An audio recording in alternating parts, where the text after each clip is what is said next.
he was slapping the guy in the head. And I said, well, you know that's illegal. They said, get out of here. And I don't fucking bullshit, baby. He said that it's the law. He said, he said, no, my head is bad. That's not bad. When you particularly like my head and walk and talk, a black jack and fucking in the see me, I don't have to think. See him, I don't have to be. I walked up to him, right? One piece of the man and feed him on back. And they got a piece of the sticking in his face. He put his legs and took it out of the pocket. It's on my neck. Said I should keep fucking with it. If you feel like you left the street, you can get attacked by the police officer. They decided for any reason. They can make up for those reasons. Of course, they do this. Most everybody I know is rational and weak and it's not going to be mistreated.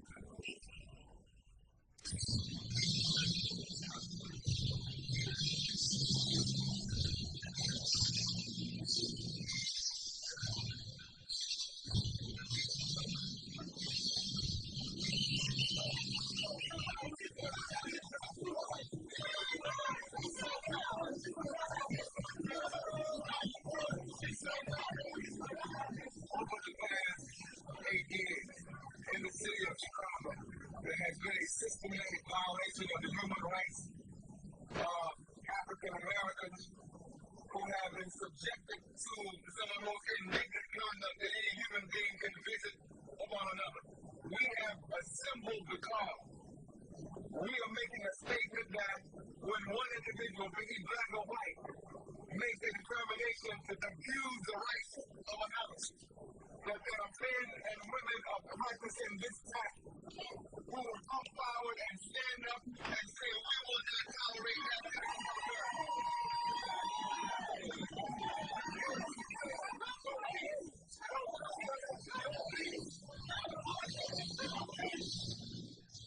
In Chicago, between 1973 and 1986, over 30 African American males reported they were tortured or severely abused while in police custody by Commander John Burge or other area to police officers.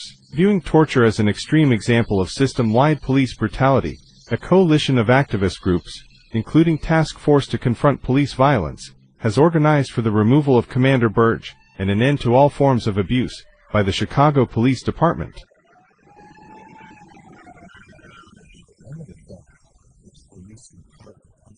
Justice. I've always felt the police would prepare justice and injustice and messing and oppressing.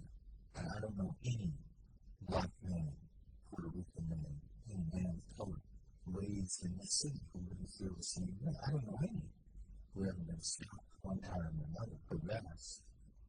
You know, and when you're in that minute, they're telling you this guy has power to life and death for you.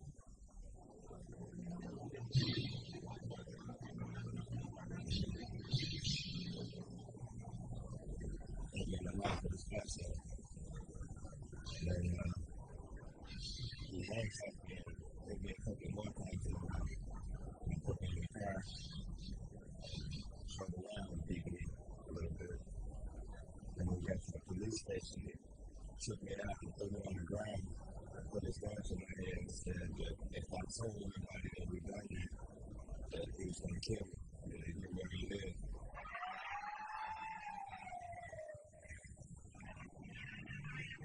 In the days of slavery, they say you beat one slave, you keep 100 and shit. And that's pretty much the it looks like they have a little problem.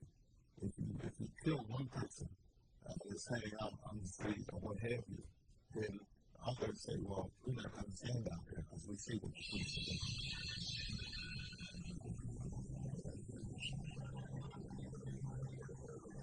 He had the gun in his hand, he was swinging it, and hit me inside my face and turned up, and I fell back against the wall.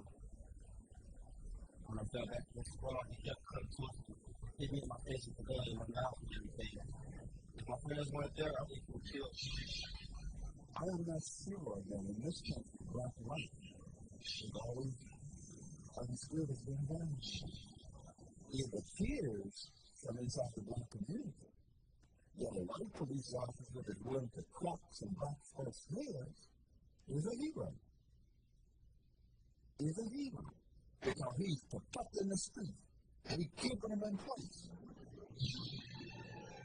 Until Rodney King appeared in everybody's living room on their own television, he said so many people didn't even believe that this happened, that there really was such a thing as police brutality until it happened to them, or their son, or their daughter, or their husband. And now, it seems to me it's a time that people have to admit, whether they wanted to or not, that these things happen. Rodney King was not an isolated incident. I mean, most people were not in shelter, were not shocked or amazed, were not saved. They understand that this goes on constantly. That, okay, Rodney King, yeah, what about my sister? What about my brother yesterday?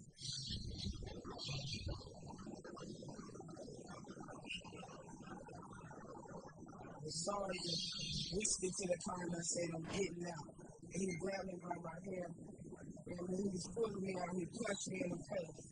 The police opened the door, grabbed him around, broke the ground, and I saw one of them had his feet on his head doing this here. He had to flip me over and took the handcuffs off. And then, next thing you know, almost every police officer had pulled up and was kicking me in my face.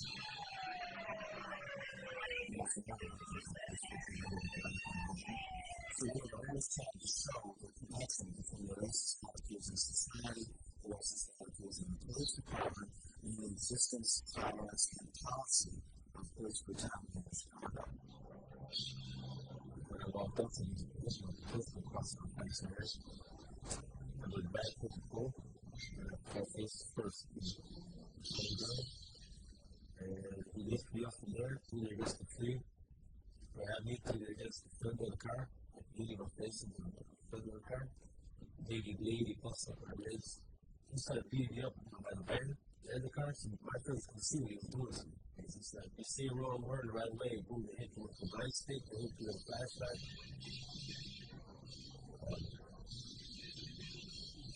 It's scary, that's scary.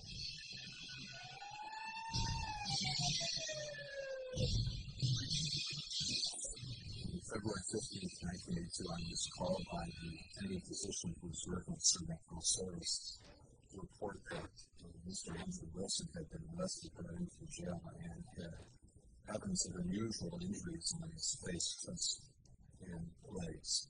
I examined him quickly and was able to identify multiple, very unusual injuries that we have never seen during the X-ray medical services. I went down and picked up the case because it was my regular assignment to do so. And I met Andrew Wilson, who at the time was bandaged up. We went through the normal court procedures. I went in the back and spoke to him, and he described to me the injuries that he had. I then called our investigator to come over with a camera to take pictures of those injuries. He had a slash over his eye, which was a wound that had been previously sutured and had been split open again. He had a split on the back of his head, which had been sutured. Then he described as coming from getting hit in the head with a .45 by the wagon police officers. He had all sorts of marks on his legs, he had marks on his chest, and the most interesting were the marks on his ears. There were little tiny root marks on his ears. That I'd never encountered before. It was bleeding. It was tickling. It was punching. One time it was bleeding. Some of the girls the congressman. Cassie burned the congressman. This came from my head that he had his hands on it. And it was already bleeding. I was like suffocated. So it was going. And it was still hitting on me. So I didn't go into the jail. But it was saying, it's sometime. You look at the dead bats in the building. People running around and over here and running around and shooting. So it's kind of crazy. I feel like I'm stepping out the rubber in. Just touch me with the first thing they do.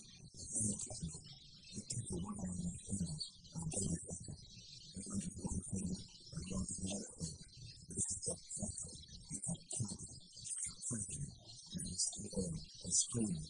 It's still a fucking scream. And Jesus is angry. Looking in my ear. I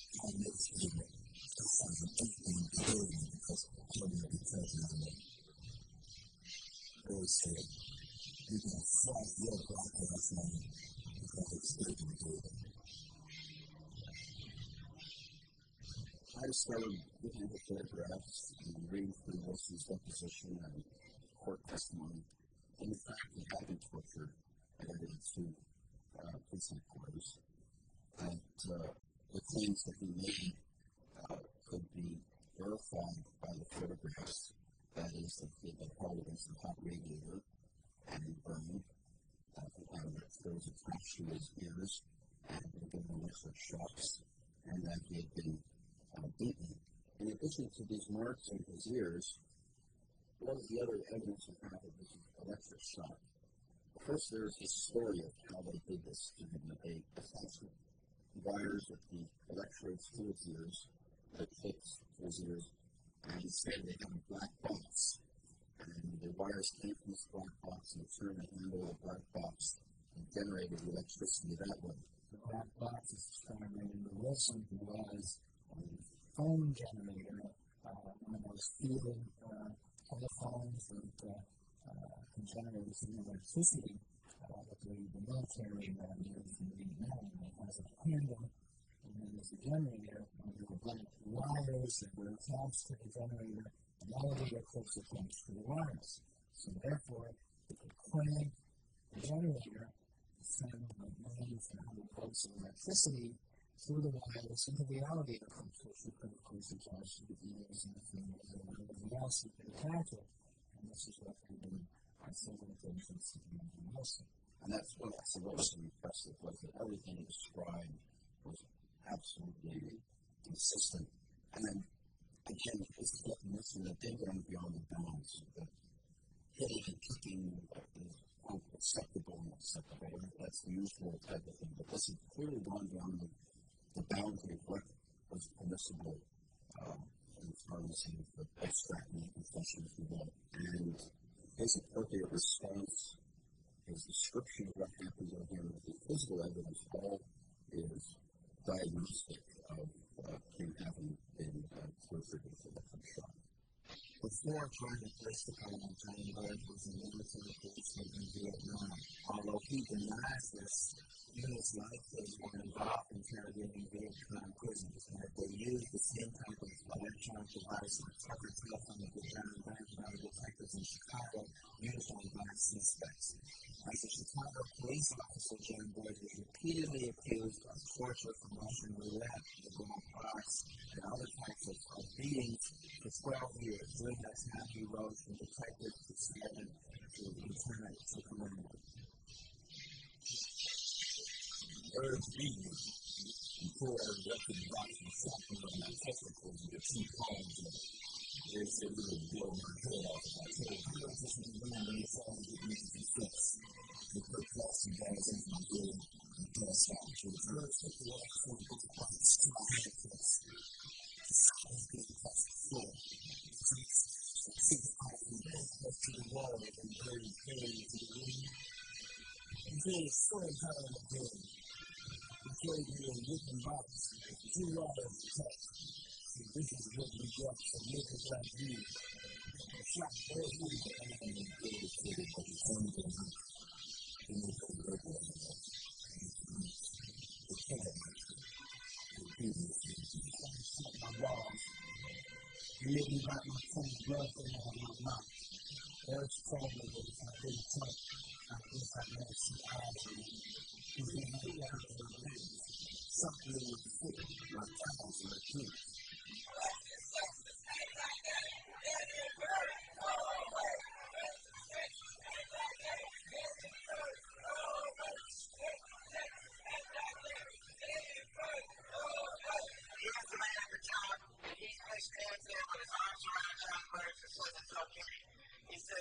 allegations against crimes don't amount to anything, it's okay to torture a young black man in the city of Chicago.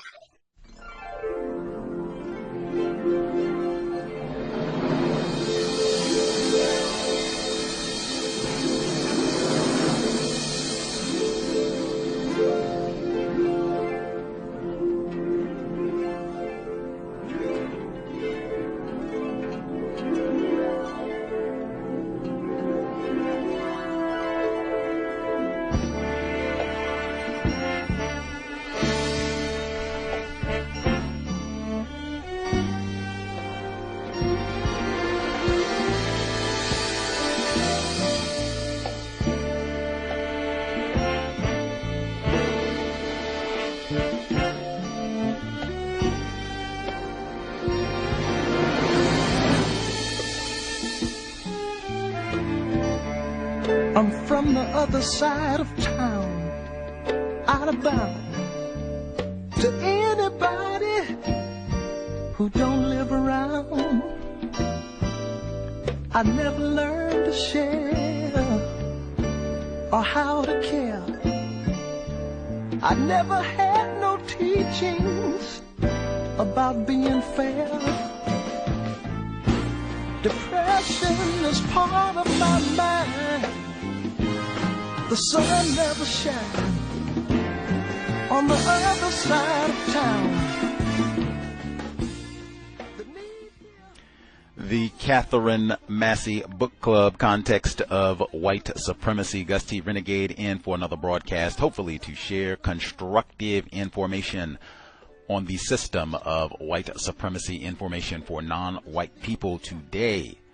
Friday, June 19, 2026. So I have been told. We do not do holidays, but might be significant, so-called Juneteenth, as we start on section 10, or our 10th installment of Michelle Alexander's The New Jim Crow Mass Incarceration in the Age of Colorblindness. We are picking up kind of midway through the section, mapping the parallels, where she talked about the difference between a white criminal and a black criminal last week. The audio snippet that we heard at the beginning from the 1994 documentary film, The End of the Nightstick. End of the Nightstick, Confronting Police Brutality in Chicago. And I'm just emphasizing the date because this documentary was done 16 years before Michelle Alexander's book was published. So there's no justification for her to talk about Chicago in depth and the racism that black males experience in the Windy City and police terrorism, and make no mention of John Burge. And specifically from last week, I can even give a quick correction.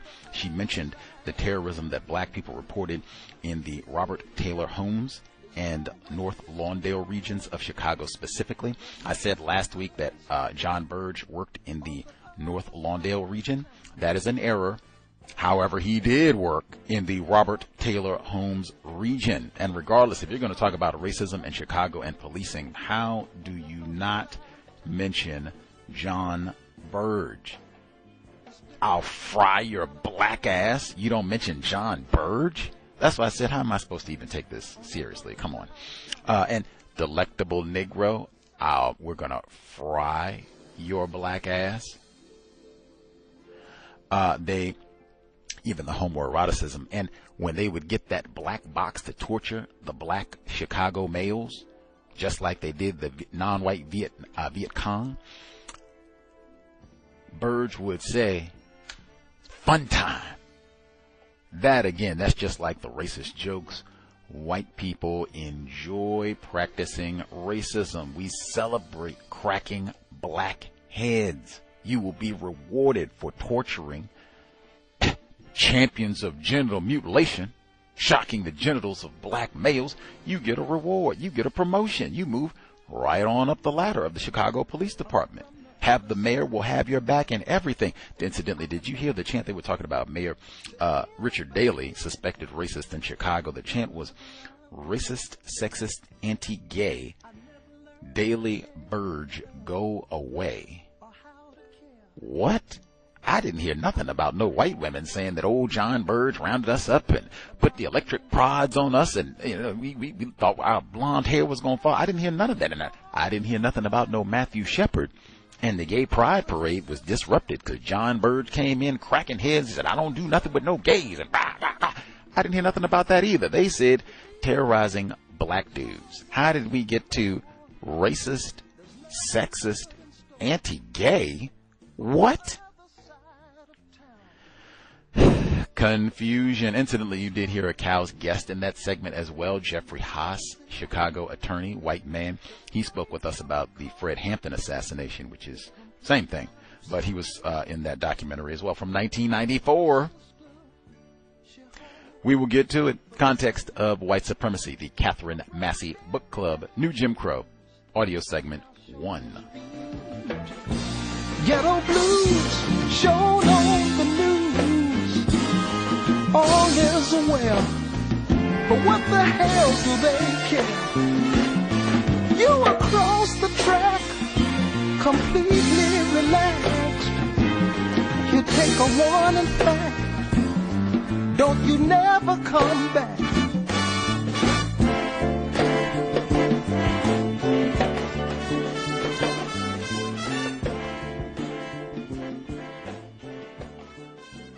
In the era of mass incarceration, what it means to be a criminal in our collective consciousness has become conflated with what it means to be black. So the term white criminal is confounding, while the term black criminal is nearly redundant. Recall the study discussed in Chapter 3 that revealed that when survey respondents were asked to picture a drug criminal, nearly everyone pictured someone who was black. This phenomenon helps to explain why studies indicate that white ex-offenders may actually have an easier time gaining employment than African Americans without a criminal record. To be a black man is to be thought of as a criminal, and to be a black criminal is to be despicable, a social pariah. To be a white criminal is not easy by any means, but as a white criminal you are not a racial outcast, though you may face many forms of social and economic exclusion. Whiteness mitigates crime, whereas blackness defines the criminal. As we have seen in earlier chapters, the conflation of blackness with crime didn't happen organically. Rather, it was constructed by political and media elites as part of the broad project known as the War on Drugs. This conflation served to provide a legitimate outlet to the expression of anti-black resentment and animus, a convenient release valve now that explicit forms of racial bias are strictly condemned. In the era of color blindness, it is no longer permissible to hate blacks, but we can hate criminals. Indeed, we are encouraged to do so. As writer John Edgar Wideman points out, it's respectable to tar and feather criminals, to advocate locking them up and throwing away the key. It's not racist to be against crime, even though the archetypal criminal in the media and the public imagination almost always wears Willie Horton's face. It is precisely because our criminal justice system provides a vehicle for the expression of conscious and unconscious anti-black sentiment that the prison label is experienced as a racial stigma. The stigma exists whether or not one has been formally branded a criminal, yet another parallel to Jim Crow. Just as African Americans in the North were stigmatized by the Jim Crow system, even if they were not subject to its formal control, black men today are stigmatized by mass incarceration and the social construction of the criminal black man, whether they have ever been to prison or not.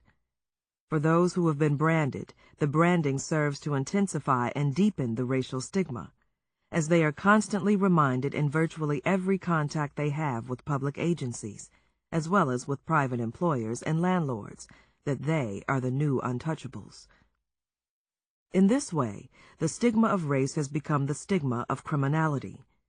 Throughout the criminal justice system, as well as in our schools and public spaces, young plus black plus male is equated with reasonable suspicion, justifying the arrest, interrogation, search, and detention of thousands of African Americans every year, as well as their exclusion from employment and housing and the denial of educational opportunity.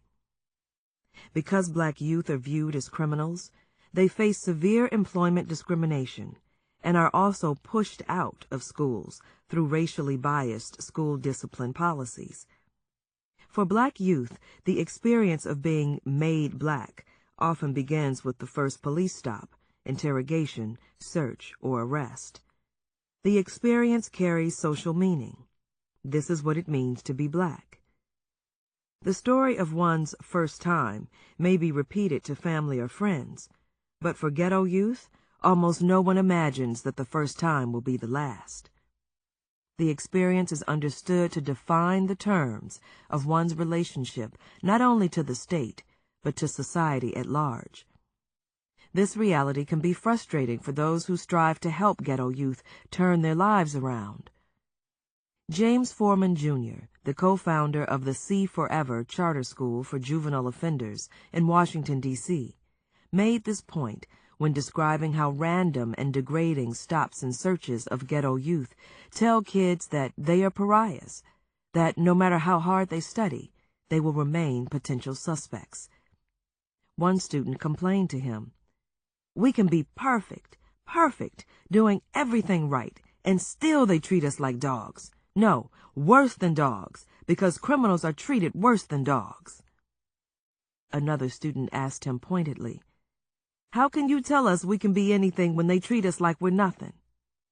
The process of marking black youth as black criminals is essential to the functioning of mass incarceration as a racial caste system.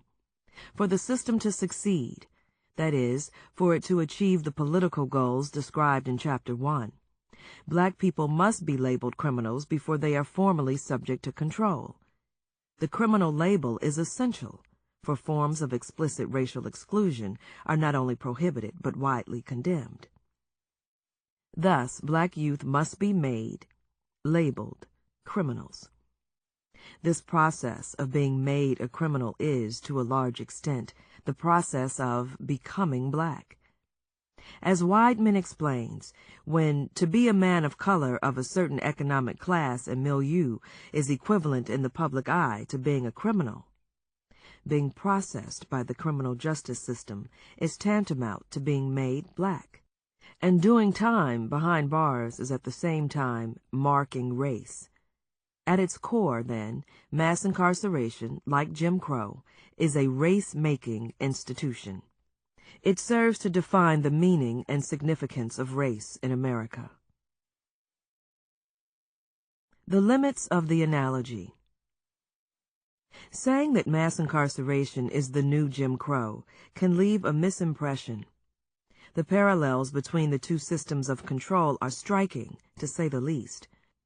In both, we find racial opportunism by politicians, legalized discrimination, political disenfranchisement, exclusion of blacks from juries, stigmatization, the closing of courthouse doors, racial segregation, and the symbolic production of race. Yet, there are important differences. Just as Jim Crow, as a system of racial control, was dramatically different from slavery, mass incarceration is different from its predecessor. In fact, if one were to draft a list of the differences between slavery and Jim Crow, the list might well be longer than the list of similarities. The same goes for Jim Crow and mass incarceration. Each system of control has been unique, well adapted to the circumstances of its time. If we fail to appreciate the differences, we will be hindered in our ability to meet the challenges created by the current moment. At the same time, though, we must be careful not to assume that differences exist when they don't, or to exaggerate the ones that do. Some differences may appear on the surface to be major, but on close analysis, they prove less significant. An example of a difference that is less significant than it may initially appear is the fact that Jim Crow was explicitly race-based, whereas mass incarceration is not. This statement initially appears self-evident, but it is partially mistaken. Although it's common to think of Jim Crow as an explicitly race-based system, in fact, a number of the key policies were officially colorblind. As previously noted, poll taxes, literacy tests, and felon disenfranchisement laws were all formally race-neutral practices that were employed in order to avoid the prohibition on race discrimination in voting contained in the 15th Amendment. These laws operated to create an all-white electorate because they excluded African Americans from the franchise, but were not generally applied to whites. Poll workers had the discretion to charge a poll tax or administer a literacy test or not, and they exercised their discretion in a racially discriminatory manner. Laws that said nothing about race operated to discriminate because those charged with enforcement were granted tremendous discretion, and they exercised that discretion in a highly discriminatory manner. The same is true in the drug war. Laws prohibiting the use and sale of drugs are facially race-neutral, but they are enforced in a highly discriminatory fashion. The decision to wage the drug war primarily in black and brown communities rather than white ones, and to target African Americans but not whites on freeways and train stations has had precisely the same effect as the literacy and poll taxes of an earlier era. A facially race-neutral system of laws has operated to create a racial caste system. Other differences between Jim Crow and mass incarceration are actually more significant than they may initially appear. An example relates to the role of racial stigma in our society. As discussed in Chapter 4, during Jim Crow, racial stigma contributed to racial solidarity in the black community. Racial stigma today, however, that is, the stigma of black criminality, has turned the black community against itself, destroyed networks of mutual support, and created a silence about the new caste system among many of the people most affected by it. The implications of this difference are profound. Racial stigma today makes collective action extremely difficult, sometimes impossible, whereas racial stigma during Jim Crow contained the seeds of revolt. There are a number of other important differences between Jim Crow and mass incarceration. Listing all of the differences here is impractical, so instead we'll focus on a few of the major differences that are most frequently cited in defense of mass incarceration, including the absence of overt racial hostility, the inclusion of whites in the system of control, and African American support for some get-tough policies and drug war tactics. Absence of racial hostility. First, let's consider the absence of overt racial hostility among politicians who support harsh drug laws and the law enforcement officials charged with enforcing them. The absence of overt racial hostility is a significant difference from Jim Crow, but it can be exaggerated. Mass incarceration, like Jim Crow, was born of racial opportunism, an effort by white elites to exploit the racial hostilities, resentments, and insecurities of poor and working-class whites. Moreover, racial hostility and racial violence have not altogether disappeared, given that complaints of racial slurs and brutality by the police and prison guards are fairly common. Some scholars and commentators have pointed out that the racial violence once associated with brutal slave masters, or the Ku Klux Klan, has been replaced, to some extent, by violence perpetuated by the state. Racial violence has been rationalized, legitimated, and channeled through our criminal justice system. It is expressed as police brutality, solitary confinement, and the discriminatory and arbitrary imposition of the death penalty. But even granting that some African Americans may fear the police today as much as their grandparents feared the Klan, as a wallet can be mistaken for a gun, and that the penal system may be as brutal in many respects as Jim Crow or slavery, the absence of racial hostility in the public discourse and the steep decline in vigilante racial violence is no small matter. It is also significant that the whites-only signs are gone, and that children of all colors can drink from the same water fountains, swim in the same pools, and play on the same playgrounds. Black children today can even dream of being President of the United States. Those who claim that mass incarceration is just like Jim Crow make a serious mistake. Things have changed. The fact that a clear majority of Americans were telling pollsters in the early 1980s, when the drug war was kicking off, that they opposed race discrimination in nearly all its forms should not be dismissed lightly. Arguably, some respondents may have been telling pollsters what they thought was appropriate, rather than what they actually believed, but there is no reason to believe that most of them were lying. It is more likely that most Americans by the early 1980s had come to reject segregationist thinking and values, and not only did not want to be thought of as racist, but did not want to be racist. This difference in public attitudes has important implications for reform efforts. Claims that mass incarceration is analogous to Jim Crow will fall on deaf ears and alienate potential allies if advocates fail to make clear that the claim is not meant to suggest or imply that supporters of the current system are racist in the way Americans have come to understand that term. Race plays a major role, indeed a defining role, in the current system, but not because of what is commonly understood as old-fashioned, hostile bigotry. This system of control depends far more on racial indifference, defined as a lack of compassion and caring about race and racial groups, than racial hostility, a feature it actually shares with its predecessors. All racial caste systems, not just mass incarceration, have been supported by racial indifference. As noted earlier, many whites during the Jim Crow era sincerely believed that African Americans were intellectually and morally inferior. They meant blacks no harm, but believed segregation was a sensible system for managing a society comprised of fundamentally different and unequal people.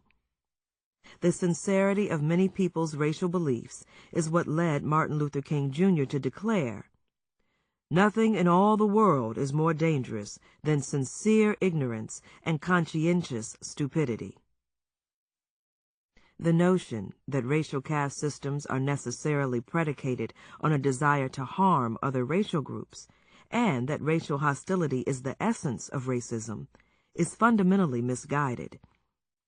Even slavery does not conform to this limited understanding of racism and racial caste.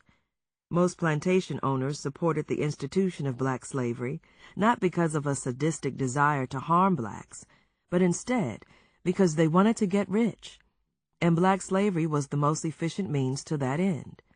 By and large, plantation owners were indifferent to the suffering caused by slavery. They were motivated by greed. Preoccupation with the role of racial hostility in earlier caste systems can blind us to the ways in which every caste system, including mass incarceration, has been supported by racial indifference, a lack of caring and compassion for people of other races. White victims of racial caste.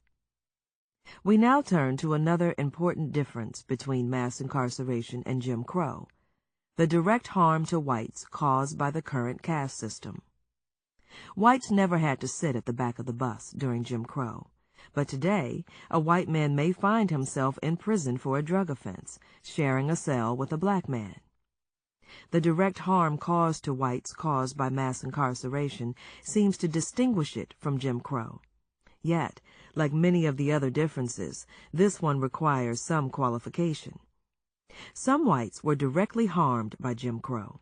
For example, a white woman who fell in love with a black man and hoped to spend the rest of her life with him was directly harmed by anti-miscegenation laws.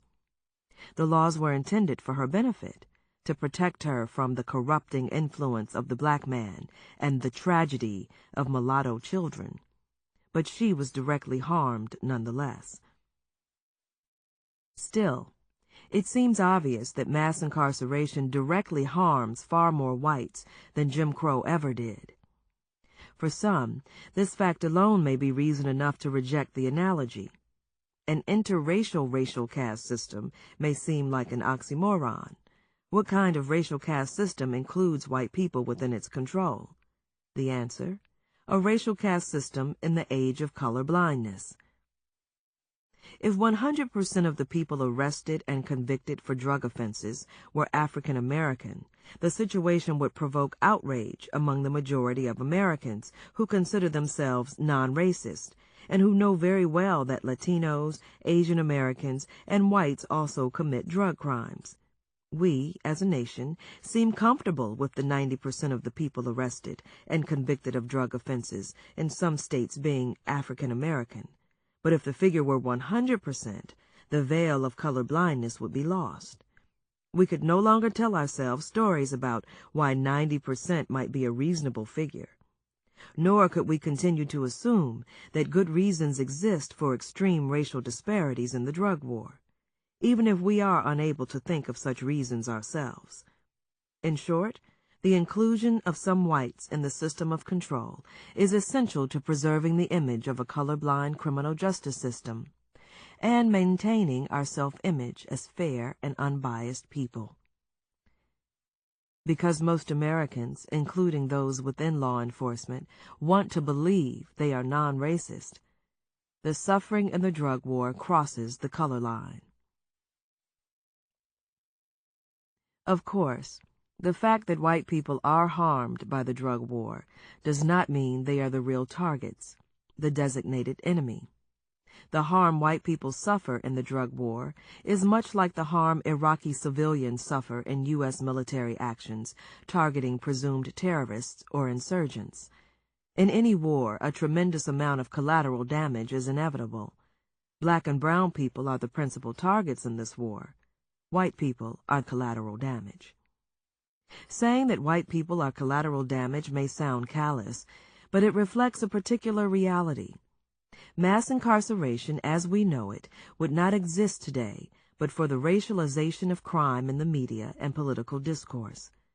The war on drugs was declared as part of a political ploy to capitalize on white racial resentment against African Americans, and the Reagan administration used the emergence of crack and its related violence as an opportunity to build a racialized public consensus in support of an all-out war.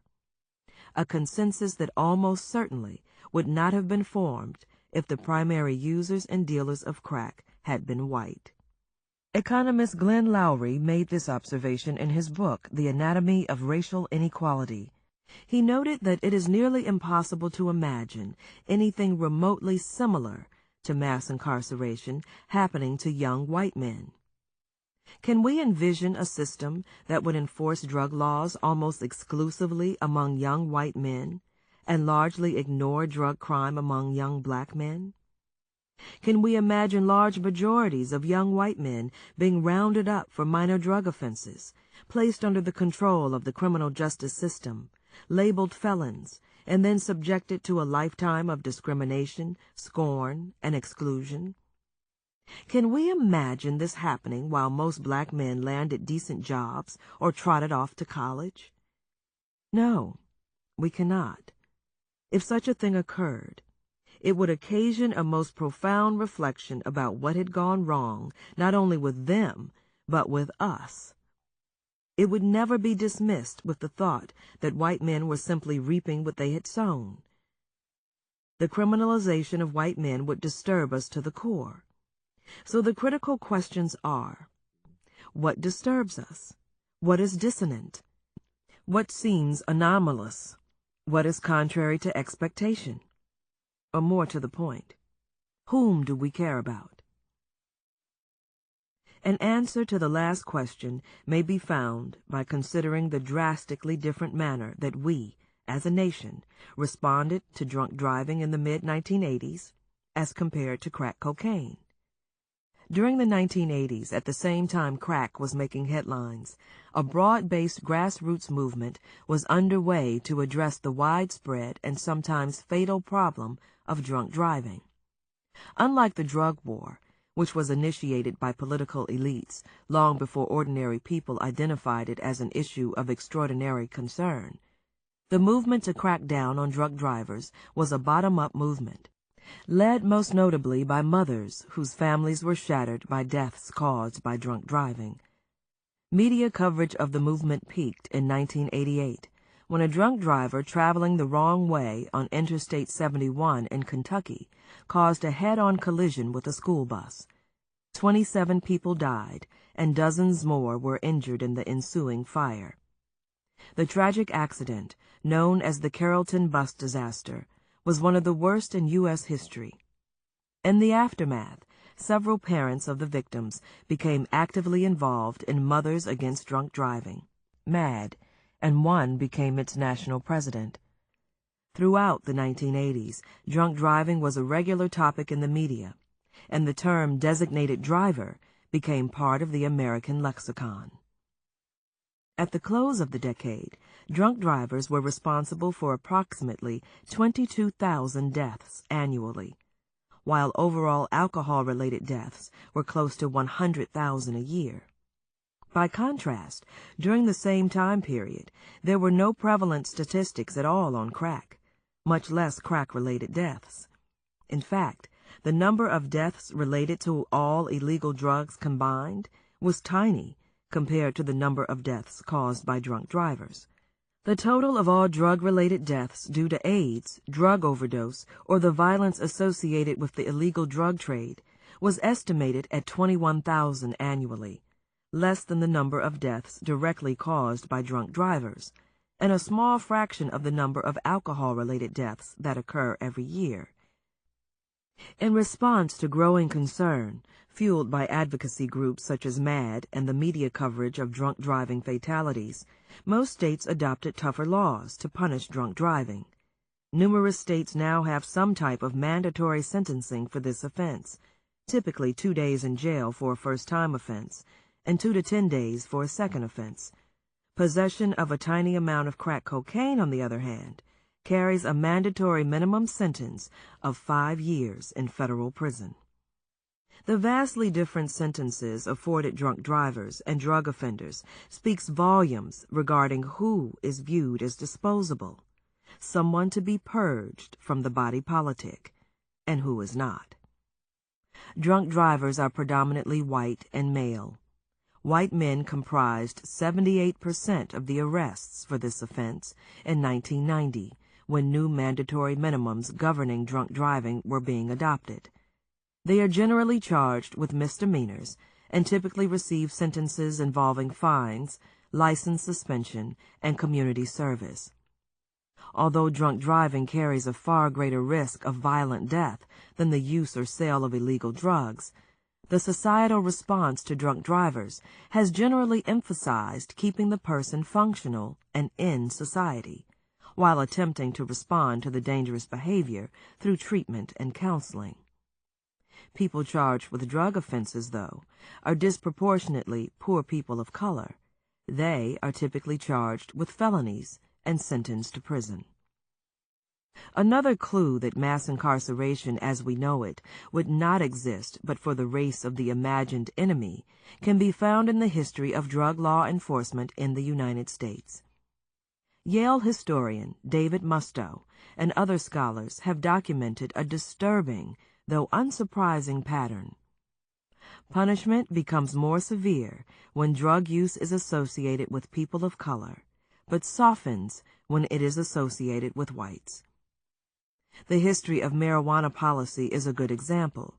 In the early 1900s, marijuana was perceived, rightly or wrongly, as a drug used by blacks and Mexican Americans, leading to the Boggs Act of the 1950s, penalizing first-time possession of marijuana with a sentence of 2 to 5 years in prison.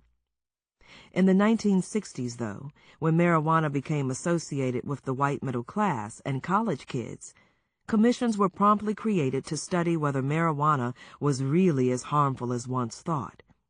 By 1970, the Comprehensive Drug Abuse Prevention and Control Act differentiated marijuana from other narcotics and lowered federal penalties.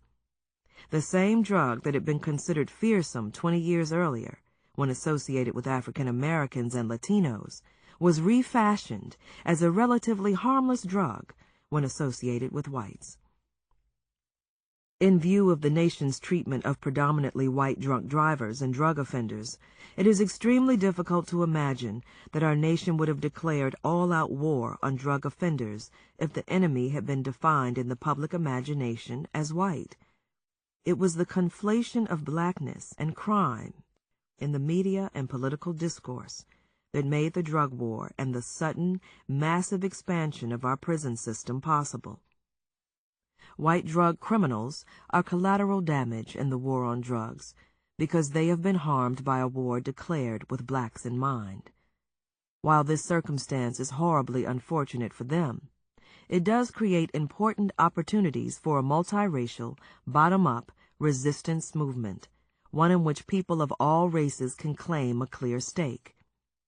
For the first time in our nation's history, it may become readily apparent to whites how they, too, can be harmed by anti-black racism, a fact that until now has been difficult for many to grasp. Black support for Get Tough policies. Yet another notable difference between Jim Crow and mass incarceration is that many African Americans seem to support the current system of control. While most believe the same could not be said of Jim Crow, it is frequently argued in defense of mass incarceration that African Americans want more police and more prisons because crime is so bad in some ghetto communities. It is wrong, these defenders claim, for the tactics of mass incarceration, such as the concentration of law enforcement in poor communities of color, the stop-and-frisk programs that have proliferated nationwide, the eviction of drug offenders and their families from public housing, and the drug sweeps of ghetto neighborhoods, to be characterized as racially discriminatory, because those programs and policies have been adopted for the benefit of African American communities and are supported by many ghetto residents. Ignoring rampant crime in ghetto communities would be racially discriminatory, they say. Responding forcefully to it is not. This argument, on the surface, seems relatively straightforward, but there are actually many layers to it, some of which are quite problematic. To begin with, the argument implies that African Americans prefer harsh criminal justice policies to other forms of governmental intervention, such as job creation, economic development, educational reform, and restorative justice programs, as the long-term solution to problems associated with crime. There is no evidence to support such a claim. To the contrary, surveys consistently show that African Americans are generally less supportive of harsh criminal justice policies than whites, even though blacks are far more likely to be victims of crime. This pattern is particularly remarkable in that less educated people tend to be more punitive, and blacks on average are less educated than whites. The notion that African Americans support Get Tough approaches to crime is further complicated by the fact that crime is not a generic category. There are many different types of crime, and violent crime tends to provoke the most visceral and punitive response. Yet, as we have seen in Chapter 2, the drug war has not been aimed at rooting out the most violent drug traffickers, or so-called kingpins. The vast majority of those arrested for drug crimes are not charged with serious offenses, and most of the people in state prison on drug charges have no history of violence or significant selling activity. Those who are kingpins are often able to buy their freedom by forfeiting their assets, snitching on other dealers, or becoming paid government informants. Thus, to the extent that some African Americans support harsh policies aimed at violent offenders, they cannot be said to support the war on drugs, which has been waged primarily against nonviolent, low-level offenders in poor communities of color. The one thing that is clear from the survey data and ethnographic research is that African Americans in ghetto communities experience an intense dual frustration regarding crime and law enforcement. As Glenn Lowry explained more than a decade ago when violent crime rates were making headlines, the young black men wreaking havoc in the ghetto are still our youngsters in the eyes of many of the decent poor and working-class black people who sometimes are their victims. Throughout the black community, there is widespread awareness that black ghetto youth have few, if any, realistic options, and therefore dealing drugs can be an irresistible temptation. Suburban white youth may deal drugs to their friends and acquaintances as a form of recreation and extra cash, but for ghetto youth, drug sales, though rarely lucrative, are often a means of survival, a means of helping to feed and clothe themselves and their families. The fact that this career path leads almost inevitably to jail is often understood as an unfortunate fact of life, part of what it means to be poor and black in America. Women in particular express complicated, conflicted views about crime because they love their sons, husbands, and partners and understand their plight as current and future members of the racial undercast. At the same time, though, they abhor gangs and the violence associated with inner-city life. One commentator explained, African-American women in poor neighborhoods are torn. They worry about their young sons getting involved in gang activity.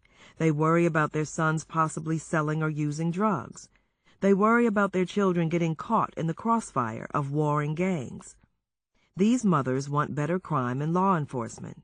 Yet, they understand that increased levels of law enforcement potentially saddle their children with a felony conviction, a mark that can ensure economic and social marginalization. Given the dilemma facing poor black communities, it is inaccurate to say that black people support mass incarceration or get tough policies. The fact that some black people endorse harsh responses to crime is best understood as a form of complicity with mass incarceration, not support for it. This complicity is perfectly understandable, for the threat posed by crime, particularly violent crime, is real, not imagined. Although African Americans do not engage in drug crime at significantly higher rates than whites, black men do have much higher rates of violent crime, and violent crime is concentrated in ghetto communities.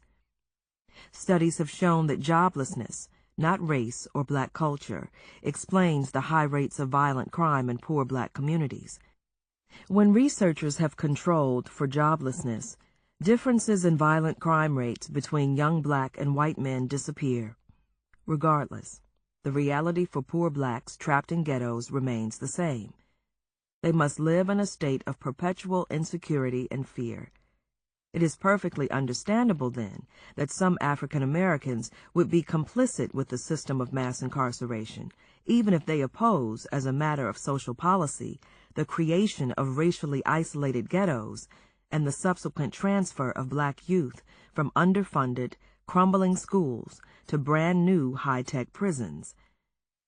In the era of mass incarceration, poor African Americans are not given the option of great schools, community investment, and job training. Instead, they are offered police and prisons. If the only choice that is offered blacks is rampant crime or more prisons, the predictable and understandable answer will be more prisons. The predicament African Americans find themselves in today is not altogether different from the situation they faced during Jim Crow. Jim Crow, as oppressive as it was, offered a measure of security for blacks who were willing to play by its rules. Those who flouted the rules or resisted them risked the terror of the Klan. Cooperation with the Jim Crow system often seemed far more likely to increase or maintain one's security than the alternative.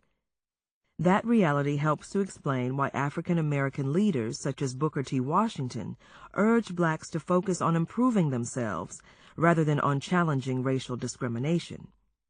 It is also why the civil rights movement initially met significant resistance among some African Americans in the South. Civil rights advocates strenuously argued that it was the mentality and ideology that gave rise to Jim Crow that was the real source of the danger experienced by blacks. Of course, they were right. But it is understandable why some blacks believed their immediate safety and security could best be protected by cooperation with the prevailing caste system.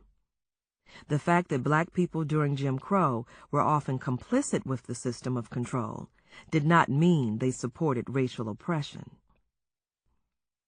Our nation declared a war on people trapped in racially segregated ghettos just at the moment their economies had collapsed, rather than providing community investment, quality education, and job training when work disappeared. Of course, those communities are suffering from serious crime and dysfunction today. Did we expect otherwise? Did we think that miraculously they would thrive? And now, having waged this war for decades, we claim some blacks support mass incarceration, as though they would rather have their young men warehoused in prison than going off to college. As political theorist Tommy Shelby has observed, individuals are forced to make choices in an environment they did not choose. They would surely prefer to have a broader array of good opportunities. The question we should be asking, not instead of, but in addition to, questions about penal policy, is whether the denizens of the ghetto are entitled to a better set of options, and if so, whose responsibility it is to provide them. Clearly, a much better set of options could be provided to African Americans and poor people of all colors today.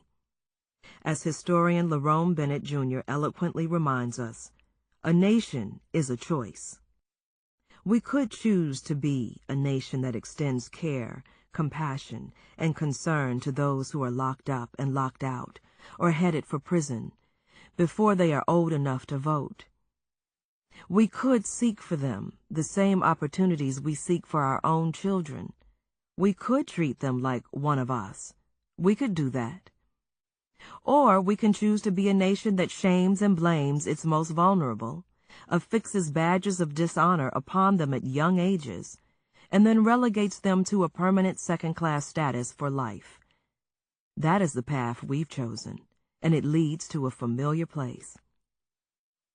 We faced a fork in the road 1 decade after Martin Luther King Jr. and Malcolm X were laid to rest.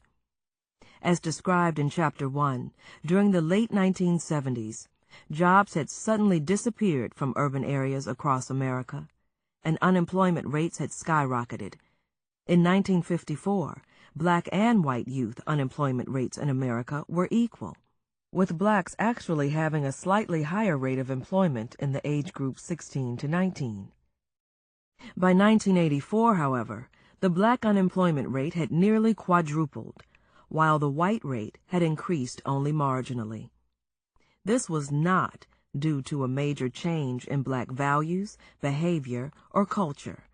This dramatic shift was the result of deindustrialization, globalization, and technological advancement. Urban factories shut down as our nation transitioned to a service economy.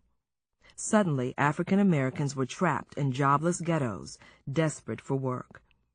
The economic collapse of inner-city black communities could have inspired a national outpouring of compassion and support.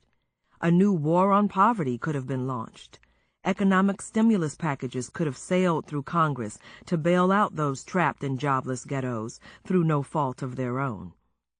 Education, job training, public transportation, and relocation assistance could have been provided, so that youth of color would have been able to survive the rough transition to a new global economy and secure jobs in distant suburbs.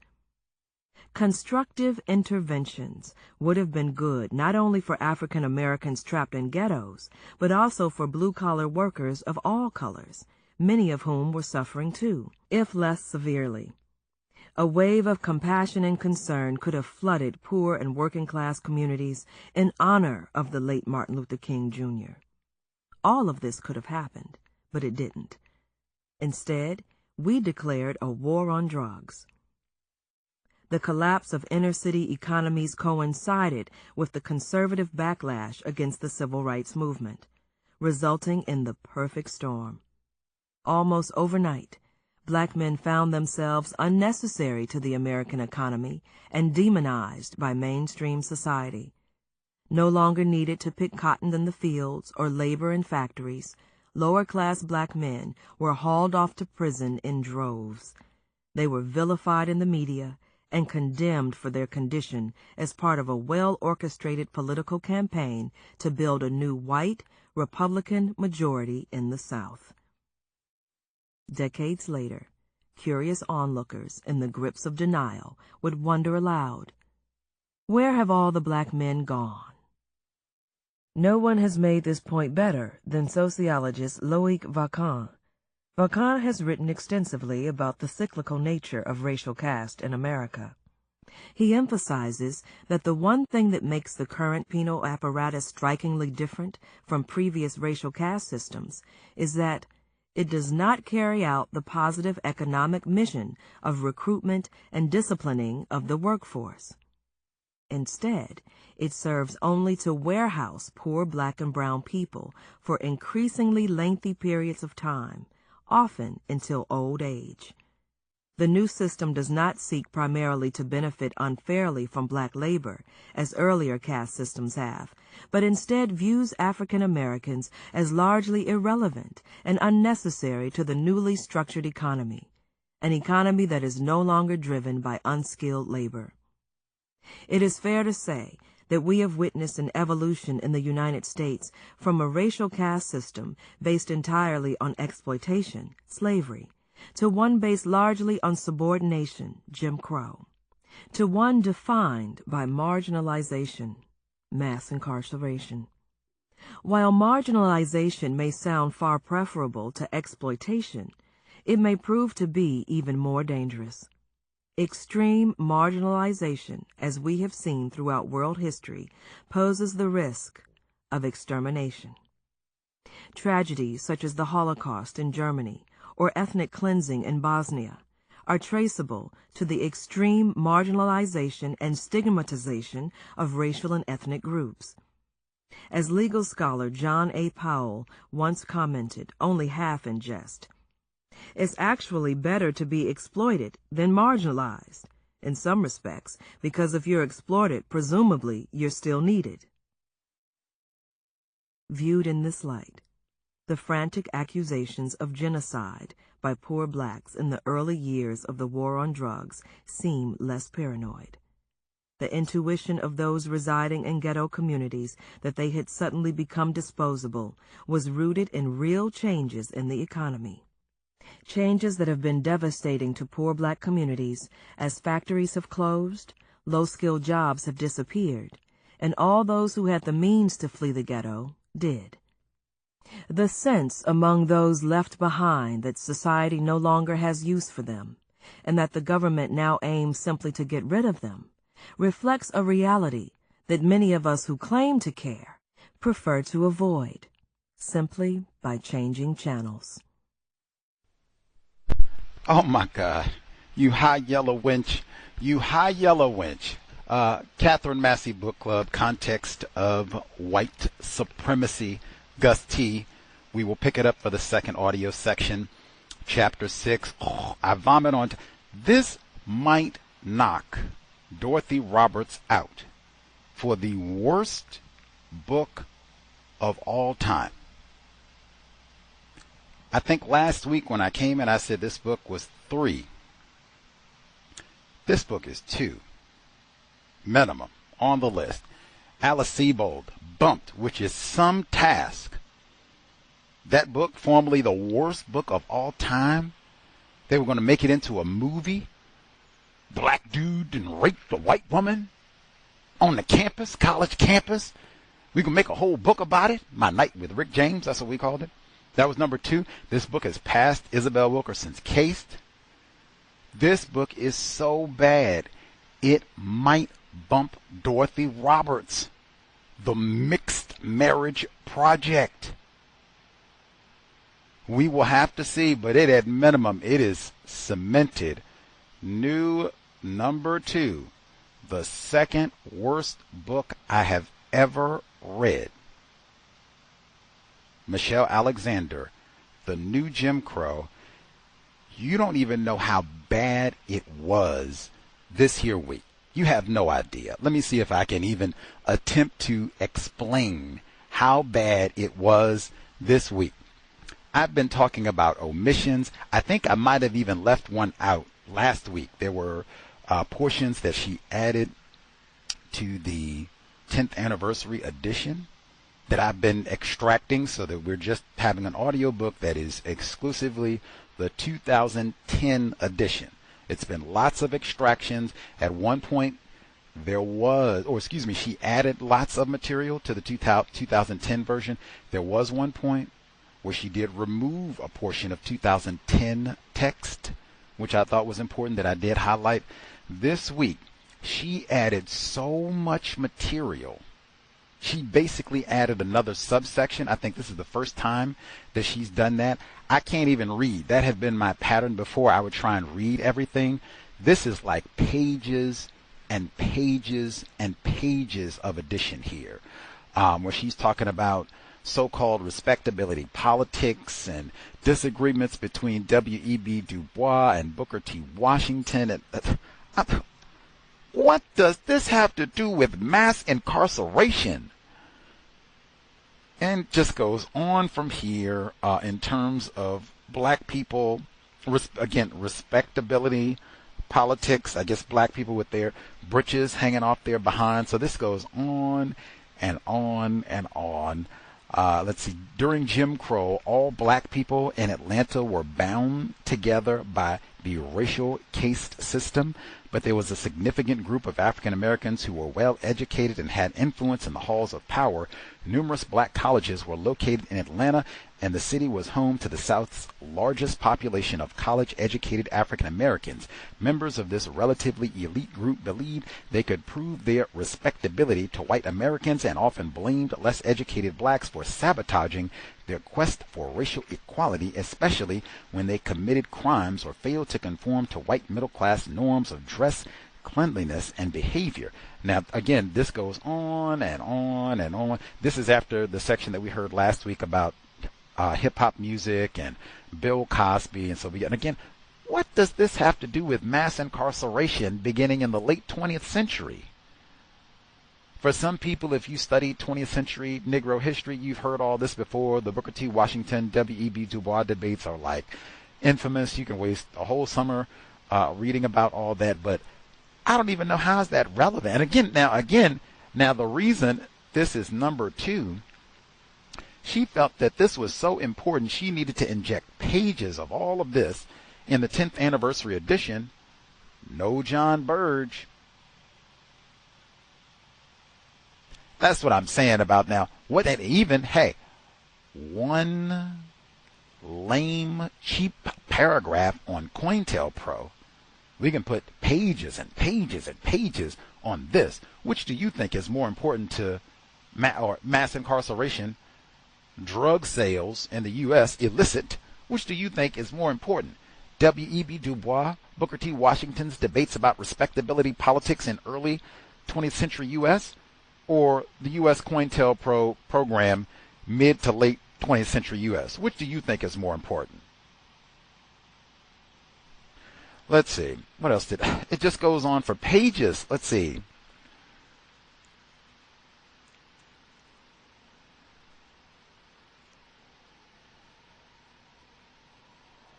The genius of the current case system and what most distinguishes it from its predecessors is that it appears voluntary.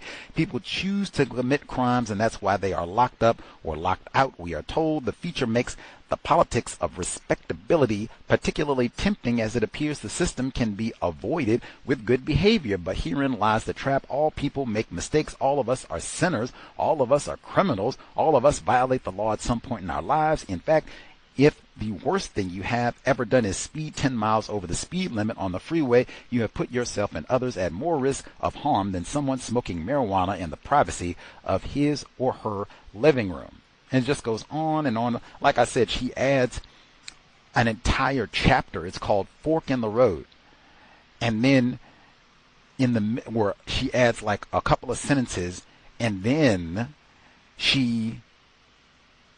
the remainder of this added chapter, Fork in the Road, is the rest of the segment that we heard. So as opposed to this big section Wow, this is long. We heard half of it last week, and then we got the rest of it this week. So this big section, the limits of analogy, this big, massive chunk of text. Before we get, I think this might be one of the biggest. Yeah, I suspect this is one of the biggest sections of the book. We heard a portion of this last week, and then that was all we read this week, I think, the limits of analogy. And then we'll pick up with the fire next time, James Baldwin analogy, which is another one. I said, vomit all the way. All the way. You can't mention John Burge, but you can pick up white people's favorite dead black person to mention, James Baldwin, talk about him, but you can't mention John Burge? Okay. But she adds all that. The limits of analogy section becomes shorter, and she inserts the fork in the road chapter to get all that respectability politics and all the rest of, like, are you serious? I don't even understand. Then again, this is basically the same book. That's what she told us. No, it is not.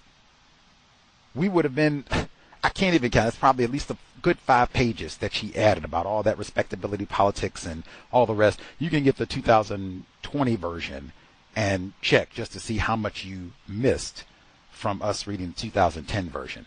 Anyway, easily the second worst book I have ever read.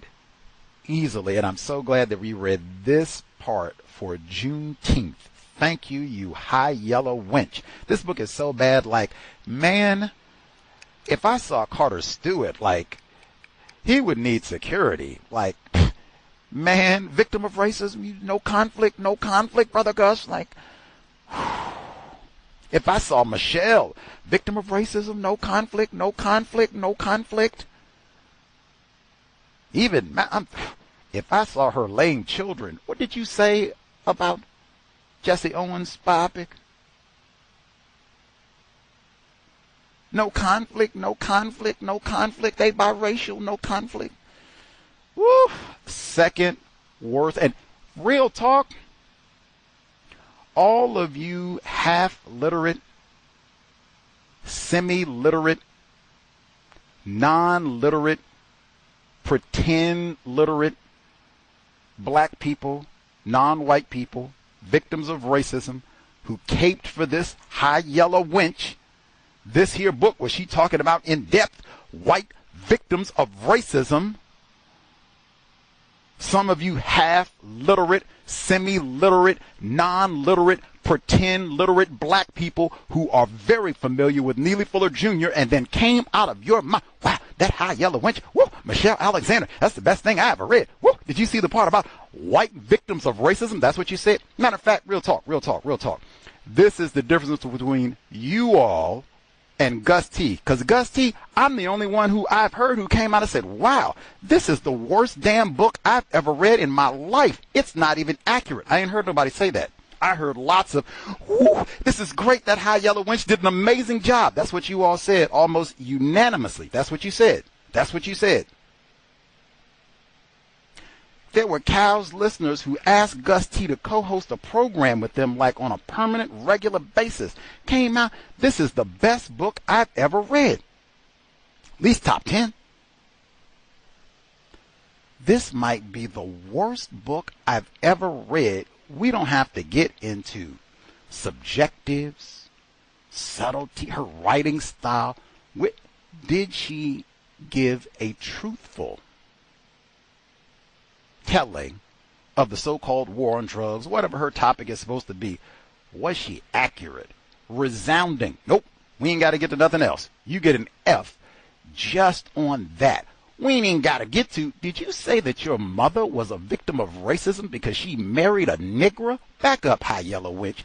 Did you say your mother was a victim? That's what I mean. You lying high yellow wench. You lying high yellow wench. That's another one. You semi-literate, half-literate, pretend literate, non-literate black people who read this book and didn't even, wait a minute, whoa. She has a white parent? Ooh, let me rewind. We might have to start and read this whole thing again. Did this lying high yellow wench have the audacity for Juneteenth? Thank you, Lord. Did this lying high yellow wench have the audacity to say, my white mom, because she married a Negro, is a victim of racism? I thought Neely Fuller Jr. said that is a maximum act of racist aggression. Which is it? If you're white and you have sex with a Negro, are you a victim of racism, or is that maximum racist aggression? Which is it? Come on. Easily. It depends on how much longer we got to go. Easily. Second worst book I've ever... I'm side-eyeing every black... If my mom had a copy of this book... Whew.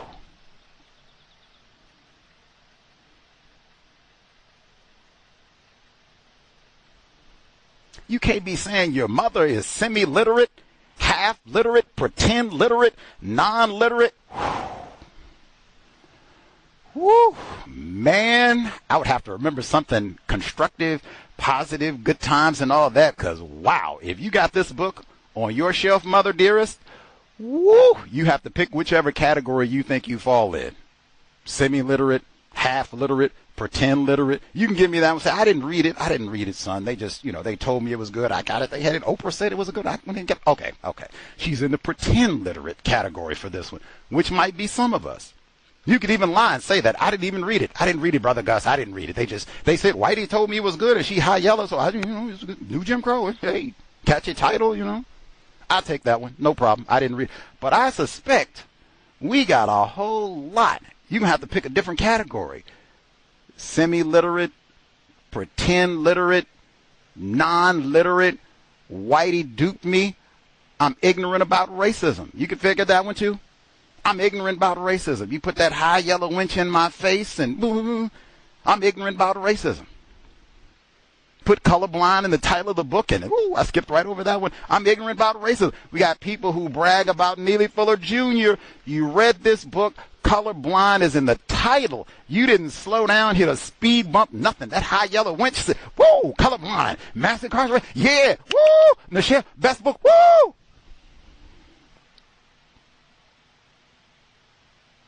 I'm saying it again.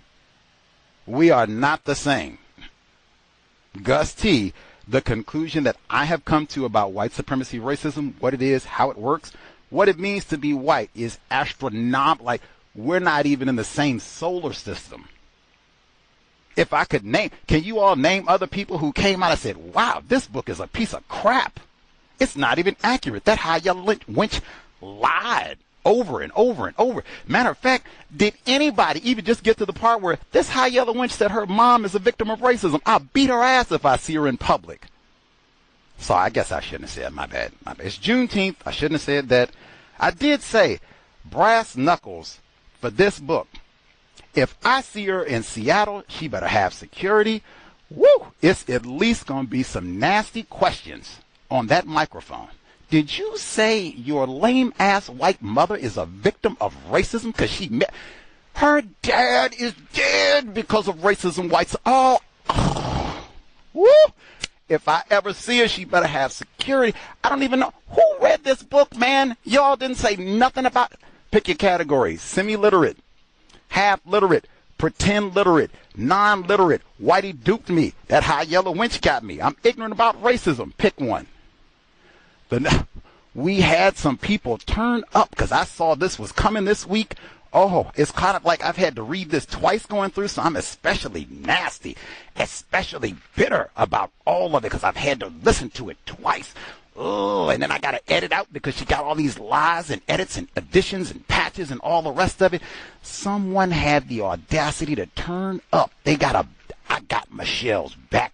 Who do you think you are, you old no-count Negro, talking bad about our black sister? She been out there fighting the good fight for all these years, and what have you done? And who do you to turn your mouth up? And you ain't wrote nothing, and she didn't put a masterpiece of a book together. That's what they said with the profanities. Oh, my God. If that was my mother, I double dog dare you. I triple dog dare you. On Juneteenth, I dare you. Call in and say what you said online. Defend, particularly after the part today. I got Michelle's back. Yes, right. Her white mama is a victim of racism. I want you to put your Negro chest out on Juneteenth and say that to me today. Say exactly what you said online, or any of the rest of you. You got Michelle's back. Bring your ass. That's the same thing I said last week. Now that we got this in, oh my God, if they find a way, if Elon and them make it, you can upload your conscience online. Bring your ass for 30-50. Bring your ass for 40-50. Bring your ass for 50-50. Bring your ass for 2085. Any time for infinity. If you feel I got Michelle's back, bring your entire ass. And I want you to start with, hey, her white mom is a victim of racism. Any of you, bring your ass. 720-716-7300. Code 564-943 pound. Press star 61 if you need to get Michelle's back. Her white mama's back. Her biracial children's back. Carter Stewart's back. The book's back. Number again, 720-716-7300. The code 564-943 pound. Press star 61 if you would like to participate. If you need to get the black people who read this book and thought it was great, non-literates, pretend literates, you can get them too. The email untiljustice@gmail.com. Untiljustice@gmail.com. Let's see. Email number 1. Hi, Gus and Cal's audience. Symbolic production of race. Arguably the most important parallel between mass incarceration and Jim Crow is that both have served to define the meaning and significance of race in America. Indeed, a primary function of any racial caste system is to define the meaning of race in its time. Slavery defined what it meant to be black, a slave, and Jim Crow defined what it meant to be black, a second-class citizen. Today, mass incarceration defines the meaning of blackness in America. Black people, especially black men, are criminals. That is what it means to be black. End of quote. This is utter nonsense. There's a lot of that in this here book. Mrs. Alexander actually arguing that mass incarceration, Jim Crow, and slavery were symbolic, ? Both slavery, let me get my screen. Here we go. Both slavery and Jim Crow legally defined how white people can mistreat and dominate black people. That is not symbolism. It would be more accurate to say they defined what it meant to be white. Mrs. Alexander also claims that mass incarceration defines the meaning of blackness in America, which also doesn't make sense and is not evidenced. So, I'm wondering if this is how Mrs. Alexander's white family members view all black people. Either way, none of this is colorblind lawmaking. Probably, since they kicked the white mom out, yes, that is probably how they think of black people. Criminals and rapists and looters and all the rest of it. Yes, that would seem to follow logically. Yes. Quotes, the temptation is to insist that black men choose to be criminals. The system does not make them criminals, at least not in the way that slavery made blacks slaves or Jim Crow made them second-class citizens. Who thinks of black people in this way, Mrs. Alexander? The prevalence of illegal drug activity among all racial and ethnic groups creates a situation in which, due to limited law enforcement resources and political constraints, some people are made criminals while others are not. End quote. Wow, she's framing racist drug enforcement practice as an inevitable consequence of limited police resources, legitimizing black people's mistreatment in the criminal justice system she claims to be challenging in this said book. And this is after the incident with the black male who she claims to have turned away because she didn't believe police were planting drugs on people, black people. I am also skeptical about the veracity of the second part of her story. That's where she said he came back after allegedly seeing her on television and talking about all this, and brought her the dirty plant that he stole from his grandmother's porch and said, "Man, I'm so sorry, black sister." He said, sounding like the fella that cursed me online. "I'm so sorry, you black sister, and you got our back, and you've been fighting the good fight, and I stole this plant because I'm still a broke, no-count black male, but here you go, and my bad, and I'm going to do better, and I shouldn't have yelled at you." And he ran off and got in the car, and she couldn't catch him. I guess the plant was heavy, so, she couldn't run too fast. Doubt the veracity of the story. If it is true, there's no way he should have apologized to Mrs. Alexander, and her story is performative and damage limitation. I said the same thing about it being performative. Minstrelsy. Did she offer him any help? She just said she couldn't catch him, man. What do you mean? She was going to hook him up and give him free legal services and take him out to dinner and get a plotted plant to replace the one he stole from his grandmother, but she couldn't catch him. See, she told us she tried. She couldn't catch him. She had heels on, too. She just couldn't catch him. She tried. Doesn't sound like it. She tried. The way she described his cataloging of evidence of his mistreatment says to me he could be a lawyer, and Mrs. Alexander and her husband are in position to help him if they cared. Racial stigma is produced by defining negatively what it means to be black. The stigma of race was once the shame of the slave. Then it was the shame of the second-class citizen. Today, the stigma of race is the shame of the criminal. This is incoherent gobbledygook, and I think she did spell that correctly. Right on.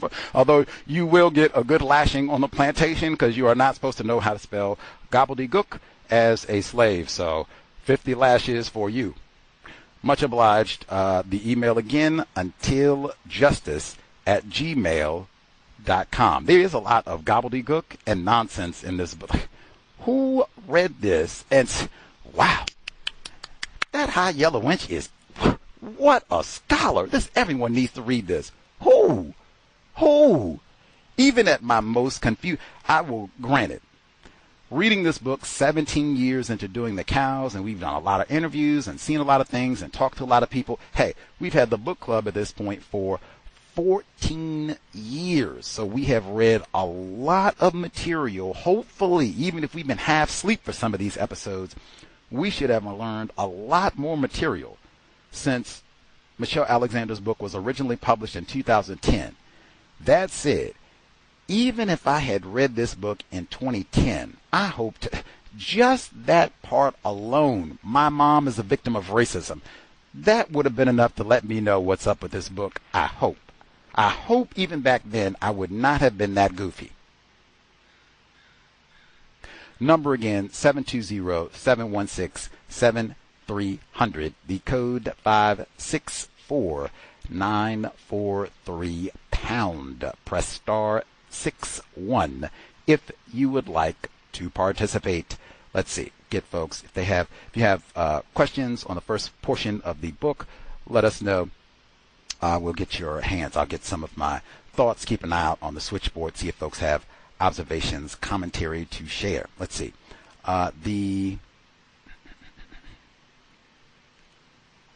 See if I can go back to the first portion where we picked up at today. Have to be careful to not go back all the way to last week. Let's see.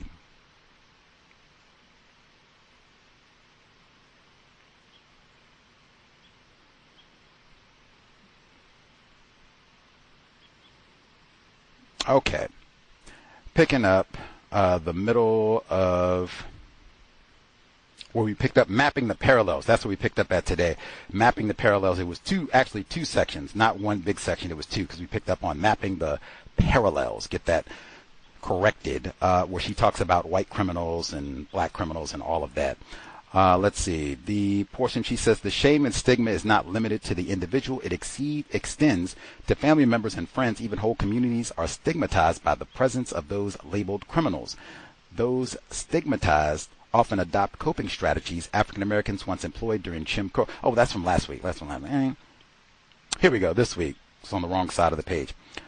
To be a white criminal is not easy. For whatever reason, my mind kept drifting to Dylan Storm Roof. He got the hamburger after he killed the whole church full of folks in South Carolina, Charleston, 9 black worshipers, where I guess it's not easy, but they didn't exactly rough him up. I didn't hear reports of where they went and, you don't go and mess over no parishioners and what's wrong with you? I didn't hear it. And they took him to get dinner. You hungry? You look famished. We got you. Don't even worry about it. Go ahead. Get the value size. Just super size. You need some extra fries? We got you. Don't even worry about it. I mean, I guess it's not easy, I guess, but I mean, hey, even then, it does have some benefits to be a white criminal. Let's see. She says, as we have seen in earlier chapters, the conflation of blackness with crime did not happen organically. Rather, it was constructed by political and media elites. Are these white people?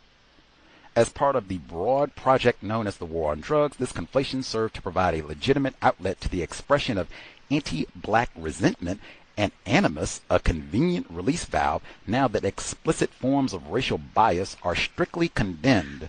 Pause.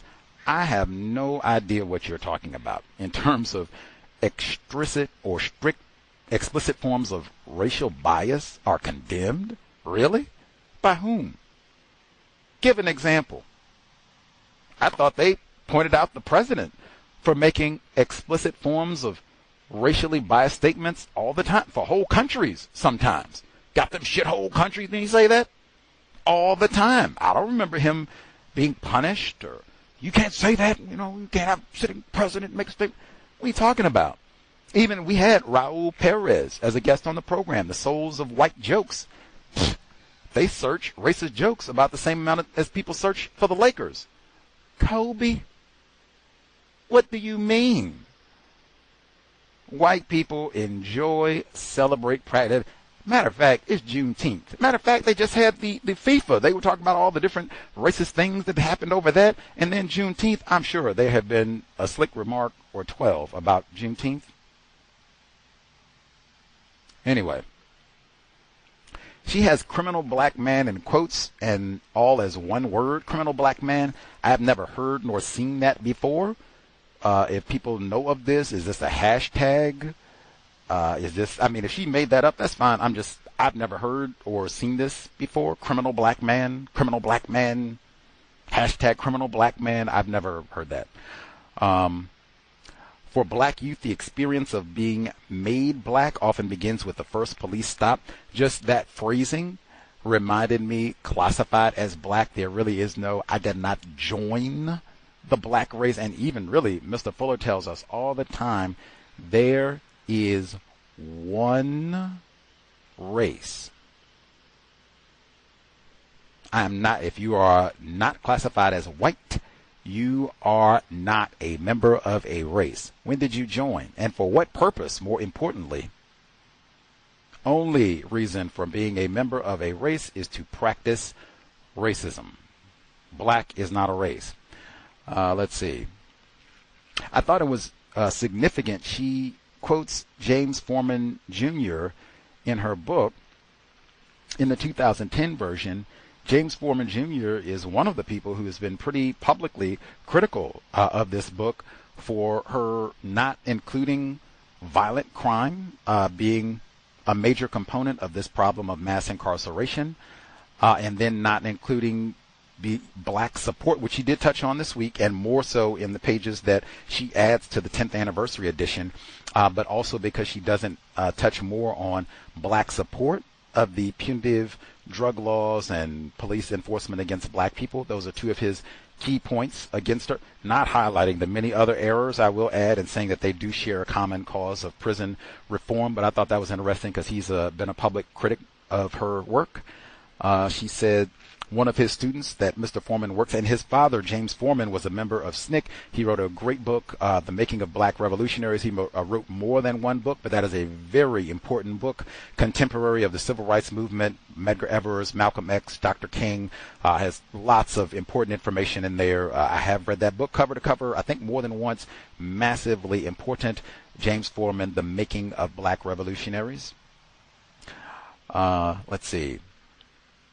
She says, one student complained to him, we can be perfect, doing everything right, and still they treat us like dogs. No, worse than dogs, because criminals are treated worse than dogs. Another student asked him pointedly, how can you tell us we can be anything when they treat us like we're nothing? Question.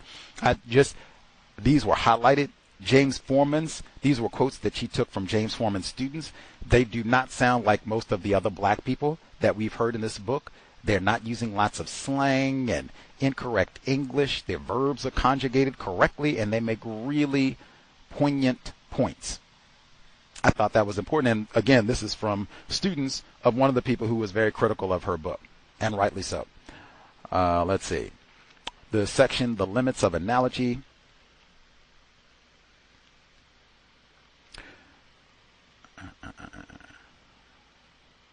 She says, racial stigma today, however, that is the stigma of black criminality, has turned the black community against itself, destroyed networks of mutual support, and created a silence about the new caste system among many of the people most affected by it. And I'll even stop right there. One, not including COINTELPRO, when she talks about all of the snitches and informants and provocateurs, that sort of thing greatly erodes so-called trust in not a community, but amongst people who live together. That sort of thing also might create a sense of paranoia. And those, again, were tactics that were directly transferred to local police departments in their so-called war on drugs, all the snitches and informants and provocateurs and all the rest of it. So why isn't that not so-called the stigma of black criminality? Why isn't that at the root of a lot of the disconnectedness and inability to be able to... You had exact people from the so-called civil rights movement talk about all those informants and disruptions made it difficult to network and get things done. Not the stigma of black criminality, whatever that means. And even that's a part of COINTELPRO. See if we can get some old trumped up charges and waste court time and resources where they're fighting charges as opposed to fighting to produce justice.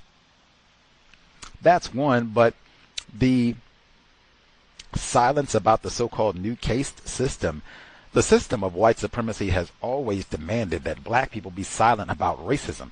We read Char Adams at the beginning of the year. She said, going back 200 years, black people are not supposed to be reading about race. I just said you're not supposed to even know the word gobbledygook. Frederick Douglass is not supposed to know how to read and write. Why? You could study racism. That's been the totality. As a matter of fact, it reminded me of the great Bill Russell.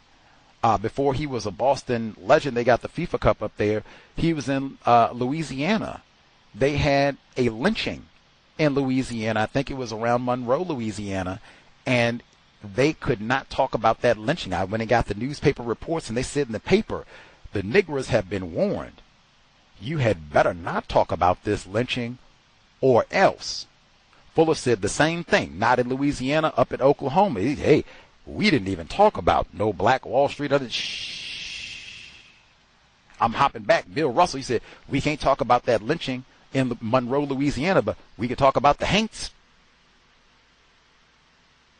That's been the totality of white supremacy racism, where black people are not allowed to speak honestly about racism, not allowed to have books about racism, not allowed, you had better not. We get into all kinds of trouble. That's not no new feature of so-called Jim Crow and black criminality. Like, get out of here.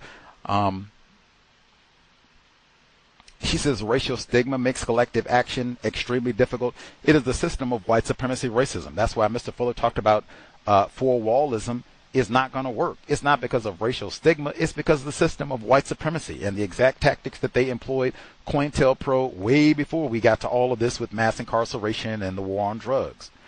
Let's see. And then, wait a minute, she says, racial stigma today makes collective action extremely difficult, sometimes impossible, whereas racial stigma during Jim Crow contained the seeds of revolt. What does that mean? I don't even know what you're talking about. It's a metaphor, but then she doesn't even explain it. What? Let's see. Oh, she says absence of racial hostility. This portion here, the absence of overt racial hostility is a significant difference from Jim Crow, but it can be exaggerated. Mass incarceration like Jim Crow was born of racial opportunism, an effort by white elites to exploit the racial hostilities, resentments, and insecurities of poor and working class whites. Now again, it's as though they have to be cajoled, bribed. She's used that sort of terminology before. There's some sort of taking advantage of. White people are dedicated to white supremacy, period. And I'm not even sure about this absence of, or in fact, Paul, retract, I do not agree. The absence of racial hostility in public discourse. Who are you talking about? When are you talking about? Particularly any era, the Obama times when they were talking about wanting to see him fail. You're not a citizen of this country. People were walking around with firearms at those Tea Party meetings. What are you talking about? President Trump just months ago calling the Obamas, Barack and Michelle, apes on social media. What are you talking about? What are you talking about? Let's see. Even Ashland, Oregon, 0.5% black people where she went to high school, Michelle. What are you talking about?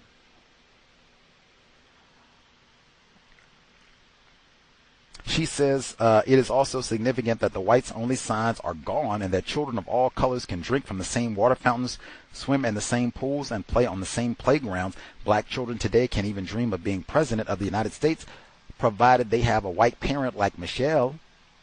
And even rewind. What did I just say? Ashland, Oregon. This heifer knows that is not true. You grew up in Ashland, Oregon. You did not see white and non-white children sitting at the same table, playing in the same fountain as white children. That was not your lived experience. Stop lying. And at Stanford either. They don't have no campus full of black people at Stanford. Forget Cory Booker. Right on. Condoleezza Rice. Right on. But, I mean, come on. Condoleezza Rice brought her whole family to Stanford. Cory Booker brought his whole family to Stanford. Please. She says it is more likely that most Americans by the early 1980s had come to reject segregation. And even that. So did most black Americans by 1980 had come to reject segregationist thinking? Like, come on, you cowardly high yellow wench. It really, white, because I don't know at what point would black people have needed to reject segregationist thinking. At what point would non-white people in this part of the world have needed to reject so-called segregationist thinking? You're talking about people classified as white. Say that, you cowardly, you're talking about your grandmother, white, your white grandfather, your white mother. That's who you're talking about. Have they rejected so-called segregationist white supremacist thinking? She says it's more likely that most Americans by the early 1980s had come to reject segregationist thinking and values, and not only did not want to be thought of as racist, but did not want to be racist, and be is in italics. Based on, and again, she's in Ashland, Oregon in the 1980s, 0.5% black. What evidence about that environment suggests, hey, we don't want to be racist? What about the way your black dad was treated at IBM suggests, hey, white people in Silicon Valley, we don't want to be racist?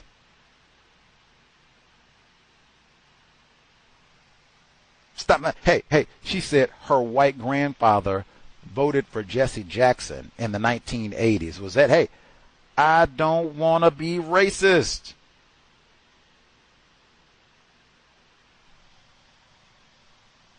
high yellow. Second worst book ever. She says, this difference in public attitudes has important implications for reform efforts. Claims that mass incarceration is analogous to Jim Crow will fall on deaf ears and alienate potential allies if advocates fail to make clear that the claim is not meant to suggest or imply that supporters of the current system are racist in the way Americans have come to understand that term. What? The system of control depends far more on racial indifference, lack of compassion, and caring about race and racial groups than racial hostility, a feature it actually shares with its predecessors. All due respect, I think this is a massive lie. John Burge cannot be in a book that is going to put forth this lie. There is no way in the world that this lying high yellow wench can put a sentence like that in a book and then come and, now I got to tell you about John Burge and the black box on the black testicles of black males in Chicago. For decades, and nothing was done about this. I got to explain all that and then come back and lie to you and say, hey, ain't no racial animus here. We just don't really care that much. Brother said, it's time to have some fun. That's what he said. That's indifference. That's a lack of racial animus. Hey, we ain't got no racists, because they didn't say they were putting the testicles on everybody. It was just black males.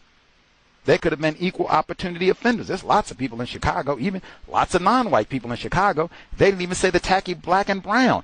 It was just the privileged black dudes for the black box on your black balls.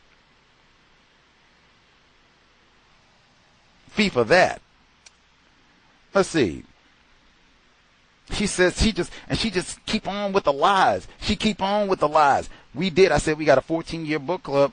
We did read The Half Has Never Been Told, Edward Baptist, cover to cover. We read the whole thing. White author suspected racist. Michelle tells us even slavery does not conform to this limited understanding of racism and racial caste. Most plantation owners supported the institution of black slavery not because of a sadistic desire to harm blacks, but instead because they wanted to get rich, and black slavery was the most efficient means to that end. Again, we did read The Half Has Never Been Told, which is a substantially better book than this, published 5 years later, but substantially better. Anybody who was with us for that book reading, was your conclusion at the end of all that, hey, these white people were not really racist? They just wanted to make a few nickels. Was that your conclusion? I could have sworn one of the major controversies for that book was, hey, white man, Edward Baptist, you done wrote this here book and made it seem like all white people are racist. That was the conclusion I came to reading that book. He said you didn't have that many slaves escape because it was an army of white people who are all opposed to you. That ain't no racial indifference. She's a lying high yellow. Who read this? I just keep looking. Who read this? And Michelle is amazing. Woo! Best book I've ever. Who? What? I would at least cowardly take my head between my tail and waddle over to the pretend literate category. I didn't really read it. I just, I got the leather bound edition, but I ain't cracked a page. I just, got it look nice on the shelf though. See? Oh, here we go. All of that, put that to the side. White victims of racial case. That's why I said I would just cower over to I didn't really read it, Brother Gus. I just skimmed what they say about, maybe I skimmed through it. I read page here. I didn't read the whole thing, Brother Gus. I get tired and I got Netflix subscription. I got things to do. It's summertime now. I'm going to go out to the beach and I'm going to do my thing at the beach and all that. I ain't got time to sit around and read no Shell Alexander's. That book about 300, 400. I ain't got time to read it. I take that. No, I pretended to read. I didn't really read it. White victims of racial case. That's what you read. Neely Fuller Jr. At minimum, they're supposed to be suspects And then they came by. I heard Fuller say not all white people are racist. I ain't never heard that gets in there. You do have white victims of racism. What? What? And then look here. For example, a white woman who fell in love with a black man and hoped to spend the rest of her life with him was directly harmed by anti-miscegenation laws. The laws were intended for her benefit, to protect her from the corrupting influence of the black man and the tragedy of mulatto children like old lyin high yellow Michelle. But she was directly harmed nonetheless. You gonna need security, Michelle. You gonna need security. What? In this same book, she didn't even mention her dad by name. She didn't even tell us. Oh, by the way, particularly for what this right here, for this line right here, you are an all-time solidified liar to say something like this and not tell your listeners, hey, I'm talking about me. I'm saying that my white mother is a victim of racism. I'm saying that, hey, us, she, I, and the mulatto children that I'm writing about right here, to leave that out, that is a massive lie. That is like out of this world dishonest. You lying high yellow witch. Deliberately, like, what type of integrity do you have as an author? You lying high yellow wench. Carter Stewart, you can get it too. Like I said, this octoroon children, grandchildren, any of you all, anybody need Michelle's back forever, bring your ass. What? A white, and this is the context for white victims of racism. Wait a minute, and she even gets more tacky with this. Wait a minute. She says, in short, the inclusion of some whites in the system of control is essential to preserving the image of a colorblind criminal justice, which kind of makes it seem like the whole colorblind notion is a lie anyway, a widespread lie. We know this ain't no colorblind. We just sprinkle a little bit of white ones in there every now and then because we know this is all set up to get Negro males colorblind. But she continues, she said, maintaining our self-image as fair and unbiased people, because most Americans, including those within law enforcement, want to believe they are non-racist. The suffering in the drug war crosses the color line. Of course, the fact that white people are harmed by the drug war does not mean they are the real targets. The designated enemy. The harm white people suffer in the drug war is much like the harm Iraqi civilians suffer in the U.S. military actions targeting presumed terrorists or insurgents. In any war, a tremendous amount of collateral damage is inevitable. Black and brown people are the principal targets in this war. White people are collateral damage. She compares white people, suspected racists, to Iraqi civilians.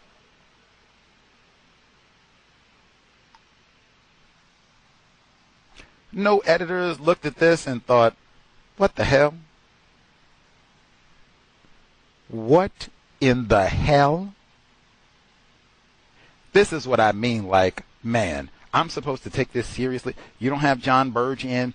You have to wait around until the 10th anniversary edition to slip in something about COINTELPRO, which is a cheap paragraph. You get into all this nonsense about Bill Cosby, respectability politics, no John Burge, white people are victims of racism. I'm supposed to take this serious. You say that white people are victims of racism like your white mom because she married a black dude, and don't tell us that, oh yeah, I'd have a white mom who married a black dude. Yeah, I'm talking about my like, are you serious? Second worst book I have ever read. I can only conclude this project, it was not intended to inform non-white people about the system of white supremacy or so-called mass incarceration. This project was deliberately designed to confuse non-white people, victims of racism. That's why it's so sloppy and reckless. with the patches and she can just lie, because it doesn't matter. The objective is not, we even theorized, her husband, why does he not support this book? The goal of this book, I think, is to confound non-white people. So if he read it the way we did, even he might have just read that one paragraph. This is some bullshit, Michelle, whatever. We're going to keep a happy household. I ain't going to fuss. We got these children. Let's go ahead and proceed. I like my high yellow wench, but this is some bullshit. I know it. You know it. Let's just proceed. He graduated from Stanford. His brain computer might work the same way that ours does. Like, I'm a prosecutor. I lock Negroes up. For white people, but I mean, I lock Negro males up. What I'm going to do? What I'm supposed to say? Right on, honey. Go ahead and get them. Lying on. Well, yeah, that's right. Your mama a victim of racism. Please, get out of here. Whatever. Make that money, man. Make that money. I'll take the checks, though. We can get a bigger house. I can retire. I don't have to do this attorney thing. We can get a better job. I'll do that. But no, I'm not. I ain't on board with your book, honey. No, ma'am. I at least respect your integrity, Carter Stewart. We will get to audio segment number 2. Folks listening in, if you have commentary, thoughts to share, or if you need to get Michelle's back, make note. We will have time for you to share once we get to audio segment, or done with audio segment 2. Picking up the fire, James. But like, I mean, are you serious? Now we got to go through all that, and now James Baldwin? Are you going to throw some anti-sex in there? Racist, sexist, anti-gay, Daily, Burge, go away. You going to throw some anti-sex in there too? Whew. Second worst book of all time for our Juneteenth Katherine Massey Book Club, Context of White Supremacy. Chapter 6. The Fire This Time. Shortly after sunrise on September 20th, 2007, more than 10,000 protesters had already descended on Jena, Louisiana, a small town of about 3,000 people.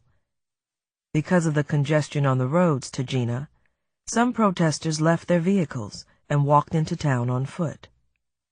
Jesse Jackson, Al Sharpton, and Martin Luther King III were among those who traveled hundreds of miles to participate in what was heralded as the beginnings of a new civil rights movement.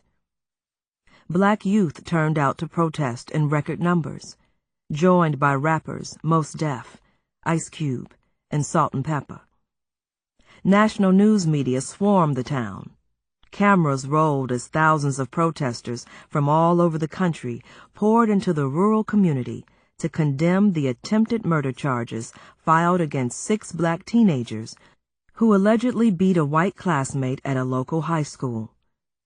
This was no ordinary schoolyard fight.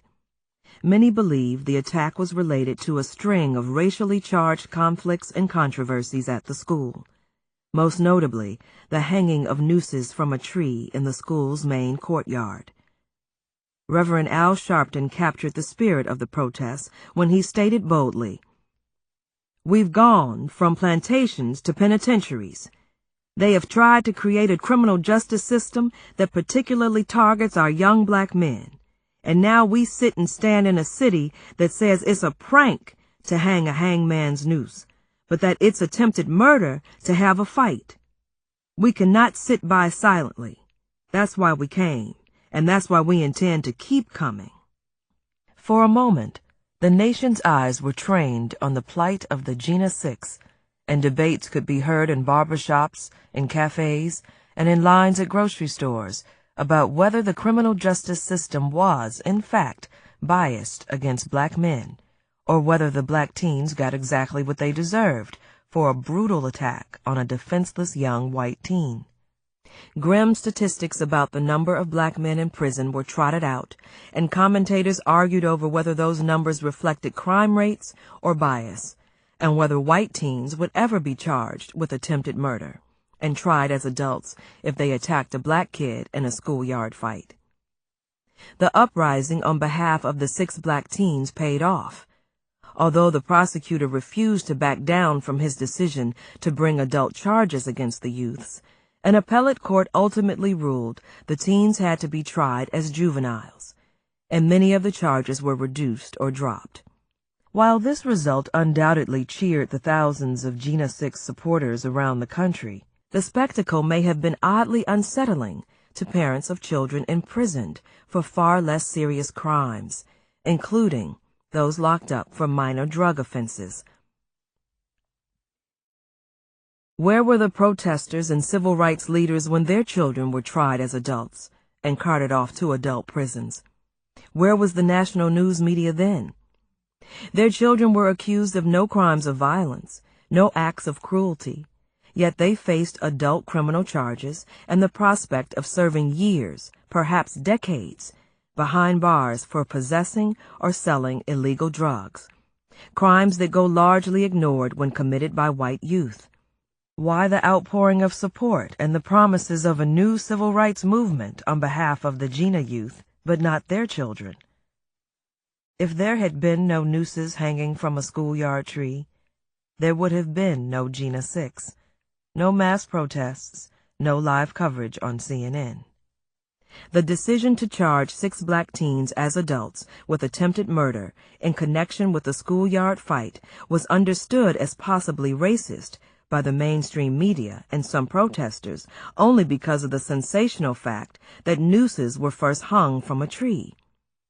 It was this relic, the noose, showing up so brazenly and leading to a series of racially charged conflicts and controversies that made it possible for the news media and the country as a whole to entertain the possibility that these 6 youths may well have been treated to Jim Crow justice.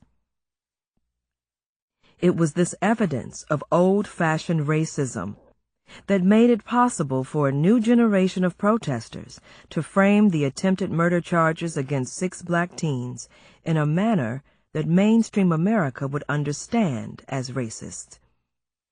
Ironically, it was precisely this framing that ensured that the events in Gina would not actually launch a new civil rights movement.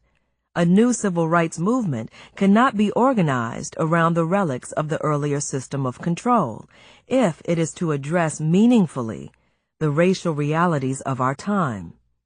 Any racial justice movement, to be successful, must vigorously challenge the public consensus that underlies the prevailing system of control. Nooses, racial slurs, and overt bigotry are widely condemned by people across the political spectrum. They are understood to be remnants of the past, no longer reflective of the prevailing public consensus about race. Challenging these forms of racism is certainly necessary, as we must always remain vigilant, but it will do little to shake the foundations of the current system of control. The new caste system, unlike its predecessors, is officially colorblind. We must deal with it on its own terms. Rethinking denial, or where are the civil rights advocates when you need them? Dealing with this system on its own terms is complicated by the problem of denial.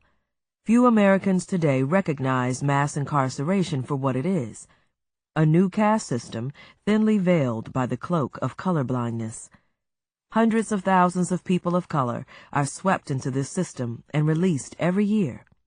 Yet we rationalize the systematic discrimination and exclusion and turn a blind eye to the suffering. Our collective denial is not merely an inconvenient fact. It is a major stumbling block to public understanding of the role of race in our society, and it sharply limits the opportunities for truly transformative collective action. The general public's collective denial is fairly easy to forgive, if not excuse, for all the reasons discussed in Chapter 5. The awkward silence of the civil rights community, however, is more problematic.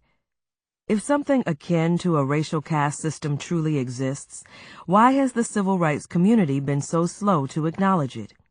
Indeed, how could civil rights organizations, some of which are larger and better funded than at any point in American history, have allowed this human rights nightmare to occur on their watch?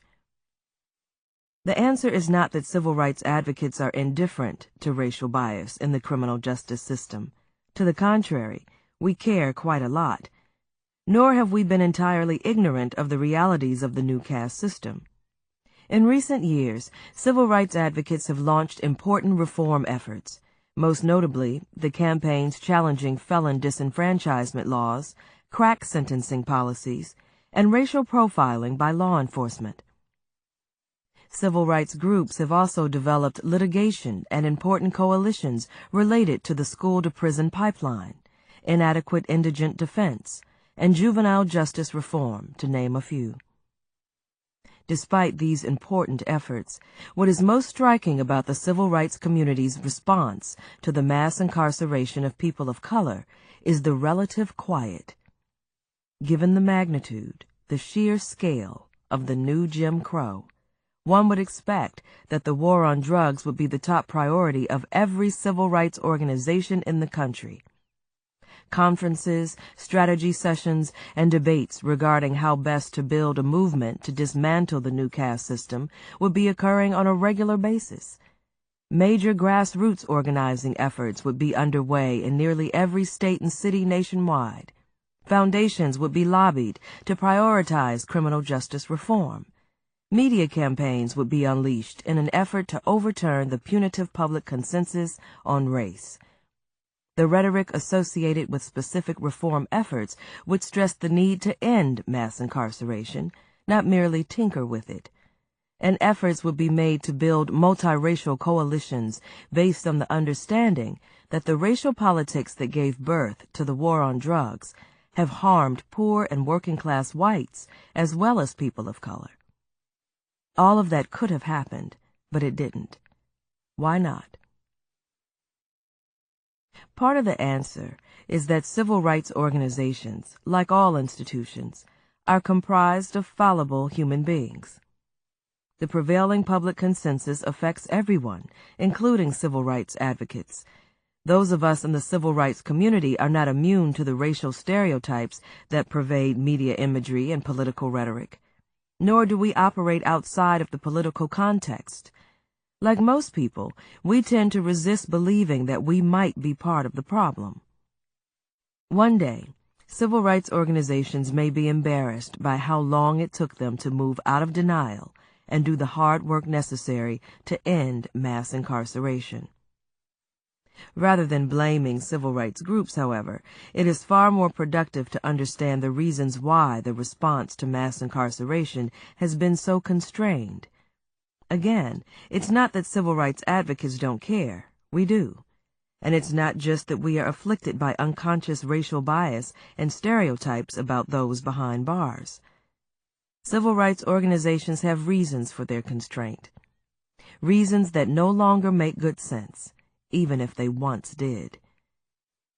A bit of civil rights history may be helpful here.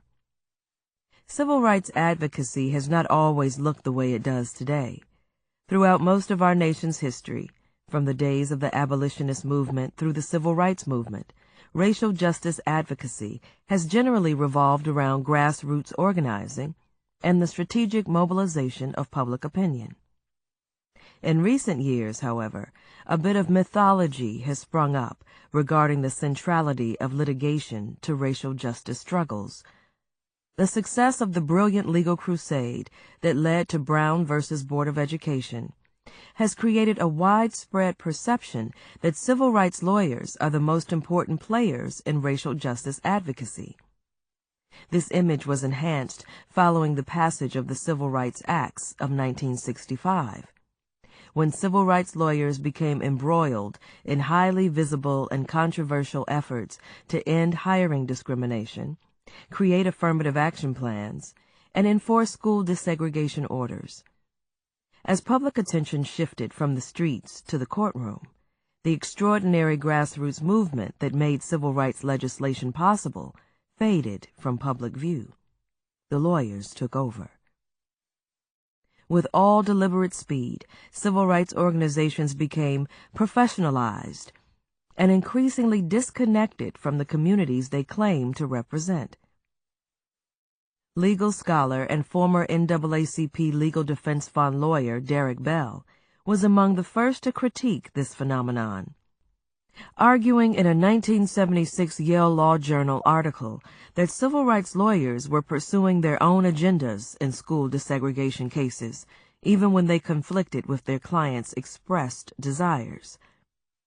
2 decades later, former NAACP Legal Defense Fund lawyer and current Harvard Law School professor Lani Guinier published a memoir in which she acknowledged that, by the early 1990s, civil rights litigators like me had become like the Washington insiders we were so suspicious of.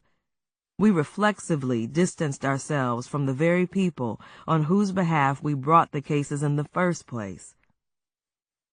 This shift, she noted, had profound consequences for the future of racial justice advocacy. In fact, it was debilitating to the movement. Instead of a moral crusade, the movement became an almost purely legal crusade. Civil rights advocates pursued their own agendas as unelected representatives of communities defined by race and displayed considerable skill navigating courtrooms and halls of power across America. The law became what the lawyers and lobbyists said it was, with little or no input from the people whose fate hung in the balance. Guinier continued, "In charge, we channeled a passion for change into legal negotiations and lawsuits. We defined the issues in terms of developing legal doctrine and establishing legal precedent. Our clients became important, but secondary. Players in a formal arena that required lawyers to translate lay claims into technical speech. We then disembodied plaintiffs' claims in judicially manageable or judicially enforceable terms, unenforceable without more lawyers. Simultaneously, the movement's center of gravity shifted to Washington, D.C., as lawyers and national pundits became more prominent than clients and citizens. We isolated ourselves from the people who were our anchor and on whose behalf we had labored. We not only left the people behind, we also lost touch with the moral force at the heart of the movement itself." Not surprisingly, as civil rights advocates converted a grassroots movement into a legal campaign, and as civil rights leaders became political insiders, many civil rights organizations became top-heavy with lawyers. This development enhanced their ability to wage legal battles, but impeded their ability to acknowledge or respond to the emergence of a new caste system. Lawyers have a tendency to identify and concentrate on problems they know how to solve, i.e., problems that can be solved through litigation. The mass incarceration of people of color is not that kind of problem. Widespread preoccupation with litigation, however, is not the only or even the main reason civil rights groups have shied away from challenging the new caste system. Challenging mass incarceration requires something civil rights advocates have long been reluctant to do: advocacy on behalf of criminals. Even at the height of Jim Crow segregation, when black men were more likely to be lynched than to receive a fair trial in the South, NAACP lawyers were reluctant to advocate on behalf of blacks accused of crimes unless the lawyers were convinced of the men's innocence. The major exception was anti-death penalty advocacy. Over the years, civil rights lawyers have made heroic efforts to save the lives of condemned criminals. But outside of the death penalty arena, civil rights advocates have long been reluctant to leap to the defense of accused criminals. The politics of respectability has influenced civil rights litigation and advocacy, leading even the most powerful civil rights organizations to distance themselves from the most stigmatized elements of the community, especially lawbreakers. Advocates have found they are most successful when they draw attention to certain types of black people, those who are easily understood by mainstream whites as good and respectable, and tell certain types of stories about them. Since the days when abolitionists struggled to eradicate slavery, racial justice advocates have gone to great lengths to identify black people who defy racial stereotypes, and they have exercised considerable message discipline, telling only those stories of racial injustice that will evoke sympathy among whites. A prime example is the Rosa Parks story. Rosa Parks was not the first person to refuse to give up her seat on a segregated bus in Montgomery, Alabama. civil rights advocates considered and rejected 2 other black women as plaintiffs when planning a test case challenging segregation practices, Claudette Colvin and Mary Louise Smith. Both of them were arrested for refusing to give up their seats on Montgomery's segregated buses just months before Rosa Parks refused to budge. Colvin was 15 years old when she defied segregation laws. Her case attracted national attention, but civil rights advocates declined to use her as a plaintiff because she got pregnant by an older man shortly after her arrest. Advocates worried that her immoral conduct would detract from or undermine their efforts to show that blacks were entitled to and worthy of equal treatment. Likewise, they decided not to use Mary Louise Smith as a plaintiff because her father was rumored to be an alcoholic.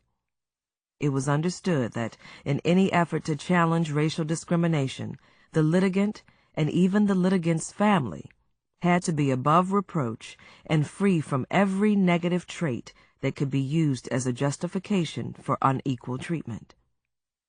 Rosa Parks, in this regard, was a dream come true.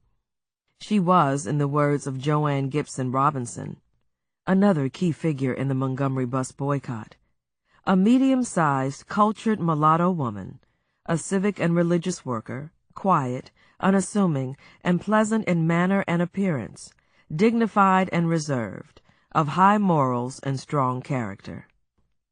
No one doubted that Parks was the perfect symbol for the movement to integrate public transportation in Montgomery. Martin Luther King Jr. recalled in his memoir that Mrs. Parks was ideal for the role assigned to her by history, largely because her character was impeccable, and she was one of the most respected people in the Negro community. The time-tested strategy of using those who epitomized moral virtue as symbols in racial justice campaigns is far more difficult to employ in efforts to reform the criminal justice system. Most people who are caught up in the criminal justice system have less than flawless backgrounds.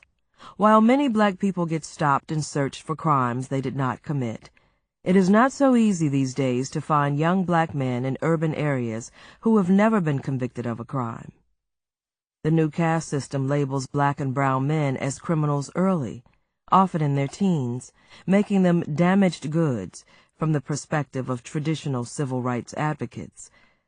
With criminal records, the majority of young black men in urban areas are not seen as attractive plaintiffs for civil rights litigation or good poster boys for media advocacy. The widespread aversion to advocacy on behalf of those labeled criminals reflects a certain political reality. Many would argue that expending scarce resources on criminal justice reform is a strategic mistake. After all, criminals are the one social group in America that nearly everyone, across political, racial, and class boundaries, feels free to hate. Why champion the cause of the despised when there are so many sympathetic stories about racial injustice one could tell? Why draw public attention to the worst of the black community, those labeled criminals? Shouldn't we direct scarce resources to battles that are more easily won, such as affirmative action? Shouldn't we focus the public's attention on the so-called root causes of mass incarceration, such as educational inequity? We can continue along this road. It is a road well traveled. But we must admit the strategy has not made much of a difference. African Americans as a group are no better off than they were in 1968 in many respects. In fact, to some extent, they are worse off. When the incarcerated population is counted in unemployment and poverty rates, the best of times for the rest of America have been among the worst of times for African Americans, particularly black men. As sociologist Bruce Western has shown, the notion that the 1990s, the Clinton years, were good times for African Americans and that a rising tide lifts all boats is pure fiction. As unemployment rates sank to historically low levels in the late 1990s for the general population, jobless rates among non-college black men in their 20s rose to their highest levels ever, propelled by the skyrocketing incarceration rates. One reason so many people have a false impression of the economic well-being of African Americans as a group is that poverty and unemployment statistics do not include people who are behind bars. Prisoners are literally erased from the nation's economic picture, leading standard estimates to underestimate the true jobless rate by as much as 24 percentage points for less educated black men. Young African American men were the only group to experience a steep increase in joblessness between 1980 and 2000, a development directly traceable to the increase in the penal population. During the much heralded economic boom of the 1990s, the true jobless rate among non-college black men was a staggering 42%, 65% among black male dropouts. Despite these inconvenient truths, though, we can press on. We can continue to ignore those labeled criminals in our litigation and media advocacy and focus public attention on more attractive plaintiffs, like innocent doctors and lawyers stopped and searched on freeways, innocent black and brown school children attending abysmal schools, or innocent middle and upper middle class black children who will be denied access to Harvard, Michigan, and Yale if affirmative action disappears. We can continue on this well-worn path, but if we do so, we should labor under no illusions that we will end mass incarceration or shake the foundations of the current racial order. We may improve some school districts, prolong affirmative action for another decade or two, or force some police departments to condemn racial profiling, but we will not put a dent in the prevailing caste system. We must face the realities of the new caste system and embrace those who are most oppressed by it if we hope to end the new Jim Crow. That said, no effort is made here to describe in any detail what should or should not be done in the months and years ahead to challenge the new caste system. Such an undertaking is beyond the scope of this book. The aim of this chapter is simply to reflect on whether traditional approaches to racial justice advocacy are adequate to the task at hand. What follows is not a plan, but several questions and claims offered for serious consideration by those committed to racial justice and interested in dismantling mass incarceration. They are offered as conversation starters, food for thought, debate, and I hope, collective action. Each is a challenge to conventional wisdom or traditional strategies. Far more should be said about each point made, but, as indicated, this is meant to be the beginning of a conversation, not an end. Context of white supremacy. Let's see, one, I was informed, I guess, during the first audio, I was not being heard clearly, so I want to see if we got the audio corrected, make sure folks are, let's see.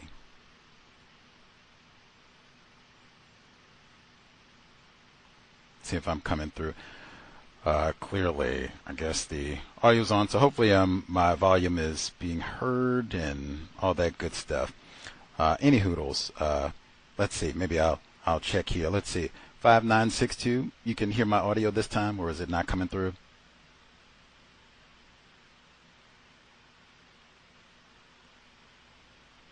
Our caller 5962, just checking. You're able to hear the audio?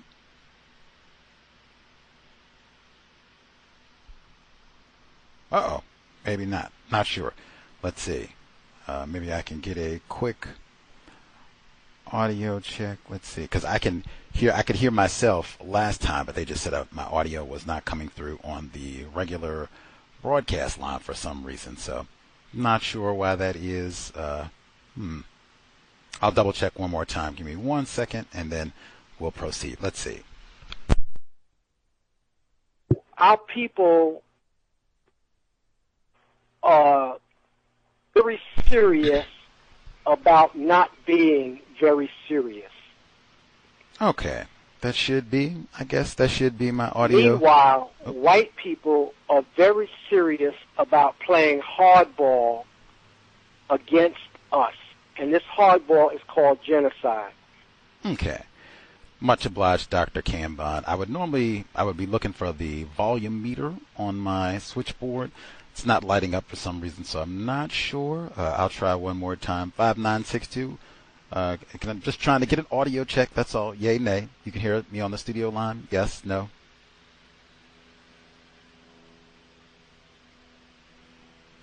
Oh, well. Let's see. Maybe folks can drop an email, untiljustice@gmail.com, if they can hear the audio. Yes, no. If you can't, you can let us know with that. Anyway, second portion of the audio all done. We'll resume next week. We'll pick up on the section. Let's see. Tinkering is for mechanics, not racial justice advocates. She has some curious titles in this here book as well. Woo, man, what a whack. Oh, and there's the audio. Man, what a wacky broadcast. So I was just I dialed in on my phone. I was having so many tech issues. It was amazing. I dialed in on my phone just to see if I could, get through the tech issues and not have an issue. And somehow I think I just disconnected everybody from the broadcast. When I dialed back in after disconnecting everyone, ta-da, there's the audio bar. That's what I had been looking for the whole time. Is that all I needed to do was restart and it would reappear? Woo! Any hoodles. That's our Juneteenth, the madness. So anyway, folks can dial back in if they have a comment to share. The number again, 720-716-7300, decode 564943 #. Press star 61 if you would like to participate. The email untiljustice@gmail.com. Again, if you have a thought to share, you can dial back in. Wacky tech issues for this here broadcast. Just wacky, but the audio bar is there now, so I should be being heard. I'll get our email number 2 in and then see if folks have a thought to share, get my comments in for the second portion of the book. Let's see. Email number 2.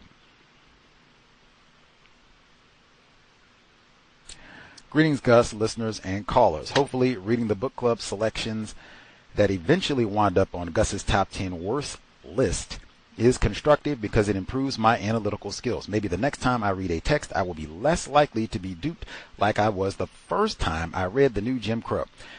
Page 213. Today, mass incarceration defines the meaning of blackness in America. Black people, especially black men, are criminals. What is so profound about this assertion? We went from being chattel to largely criminals upon emancipation when we had the temerity of not just dying out as racist white supremacists expected. In the minds of racist white supremacists, we would just die out. We are animals dependent on their largesse. 2. Experiment.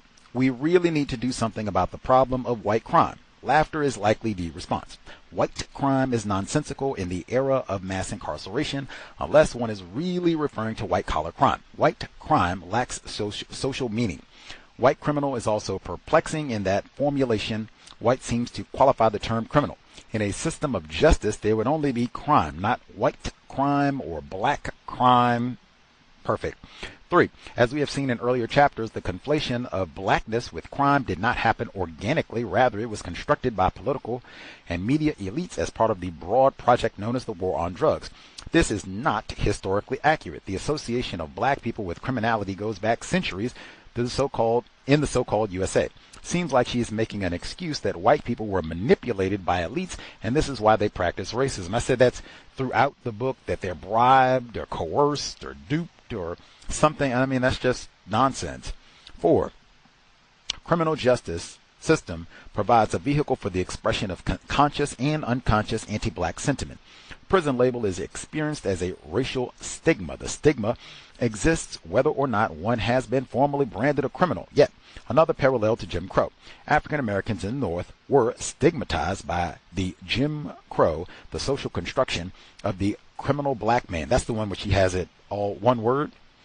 Untouchables. Stigma of race has become the stigma of criminality. Young and black and male is equated. Black youth are viewed as criminals. This is what it means to be black. Buckets and buckets of words. I am unclear what her point is in this section. James Foreman Jr. is the son of James Foreman Sr. His mother is classified as white. Cowbell. He is a law professor at Yale Law School. His 2018 book, Locking Up Our Own Crime and Punishment in Black America, won the Pulitzer. That book focuses, or is in some respects, a response to this book, and talks about the omission of black people's endorsement of this punitive criminal laws and locking black people up and 3 strikes, that sort of thing. The limits of the analogy. 1. An example of a difference that is less significant than it may initially appear is the fact that Jim Crow was explicitly race-based, whereas mass incarceration is not. This statement initially appears self-evident, but it is partially mistaken. A facially race-neutral system of laws has operated to create a racial caste system. I was totally confused by this section. Are they both race-based or not? All the modifiers in the section, less significant, explicitly, initially appears, partially mistaken. It seems the author is trying to make a distinction between the two, but using modifiers to shield against any criticism. Confusing. I did say I think that is a deliberate, maybe the primary objective of this book. It is to be dishonest with non-white readers and to confound their understanding of racism. 2. Other differences between Jim Crow and mass incarceration are actually more significant than they may initially appear. An example relates to the role of racial stigma in our society. As discussed in Chapter 4, during Jim Crow, racial stigma contributed to racial solidarity in the black community, so-called. Racial stigma today, however, that is, the stigma of black criminality, has turned the black community against itself. I have my doubts about the accuracy of this section. Moreover, she uses this book as a reference in the endnotes for this section, which seems incorrect. Oh man, that is wacky. Now, that's all I can say is that is wacky. Like, I've never heard that where you are self-citing the book in the endnotes. Like, maybe she's citing an earlier chapter. Like, that is right peculiar, singular, I might add. 3. Absence of racial hostility. First, let's consider the absence of overt racial hostility among politicians. Absence of overt racial hostility is a significant difference from Jim Crow, but it can be exaggerated. Jim Crow was born of racial opportunism, an effort by white elites to exploit the racial hostilities, resentments, and insecurities of poor and working class whites. Racial hostility and racial violence have not altogether disappeared. It is also significant that the whites-only signs are gone and that children of all colors can drink from the same water fountains. This is utter nonsense. When did white people stop terrorizing black people? Question. Racial opportunism? Question. Regarding swimming pools, white people just refined their methods, made private swim clubs, and stopped funding public swim pools. So we did a whole program about that within the last 3 years. We had we were talking about North Carolina specifically, and exactly what he said, where they have divested from public swimming pools, and it's come on. 4, the fact that clear majority of Americans were telling pollsters in the early 1980s, when the drug war was kicking off, that they opposed race discrimination in nearly all its forms should not be dismissed lightly. Arguably, some responders may have been telling pollsters what they thought was appropriate rather than what they actually believed, but there is no reason to believe that most of them were lying. Really? What evidence do you have that most white people are not lying on these polls? Question. White people are notorious liars. 5. This difference in public attitudes has important implications for reform efforts. Claims that mass incarceration is analogous to Jim Crow will fall on deaf ears and alienate potential allies if advocates fail to make clear that the claim is not meant to suggest or imply that supporters of the current system are racist in the way Americans have come to understand this term. Race plays a major role, indeed a defining role, in the current system, but not because of what is commonly understood as old-fashioned hostile bigotry. I love the B word, old-fashioned hostile bigotry. Question. Has she ever defined racism in this text? I don't think so. You cannot have a global system of racism, white supremacy, if white people are indifferent. Facts. 6. All racial caste systems, not just mass incarceration, racial indifference. As noted earlier, many whites during Jim Crow meant blacks no harm, really, but believed segregation was a sensible system for managing a society comprised of fundamentally different and unequal people. If you think we're unequal, that is, you fundamentally do mean harm. I think, the sincerity of many people's racial beliefs is what led Martin Luther King Jr. to declare, "Nothing in all the world is more dangerous than sincere ignorance and conscientious stupidity." The notion that racial caste systems are necessarily predicated on a desire to harm other racial groups and that racial hostility is the essence of racism is fundamentally misguided. Again, this lying high yellow wench, your grandparents tossed your white mother out for marrying a black person. Is that indifference? She needs security, man. I am familiar with MLK. Quote, victims guaranteed qualified. I don't think it is accurate. White people are not ignorant or stupid when it comes to slavery, white supremacy. White people practice racism for material comfort, glory, and often just for fun. John Burge, when he go get the black box, put it on your black balls, John Burge said, it's fun time. And it was many black males. That's exactly what he said. They said, he said, oh, you ain't gonna say you did it? You ain't gonna commit? You ain't gonna confess to killing? You ain't gonna admit you did it? Okay. But go get the box. You know what time it is? It's fun time. Talking about torturing a black dude. That's fun. That's not indifference. That's what I said about them racial jokes. We look forward to practice. It's fun time. It's fun time. It was fun time in Vietnam too, apparently. And I've heard that from other whites who said, oh my God, we out here burning down gooks and slant eyes. Boy, oh. Best time ever. Best time ever.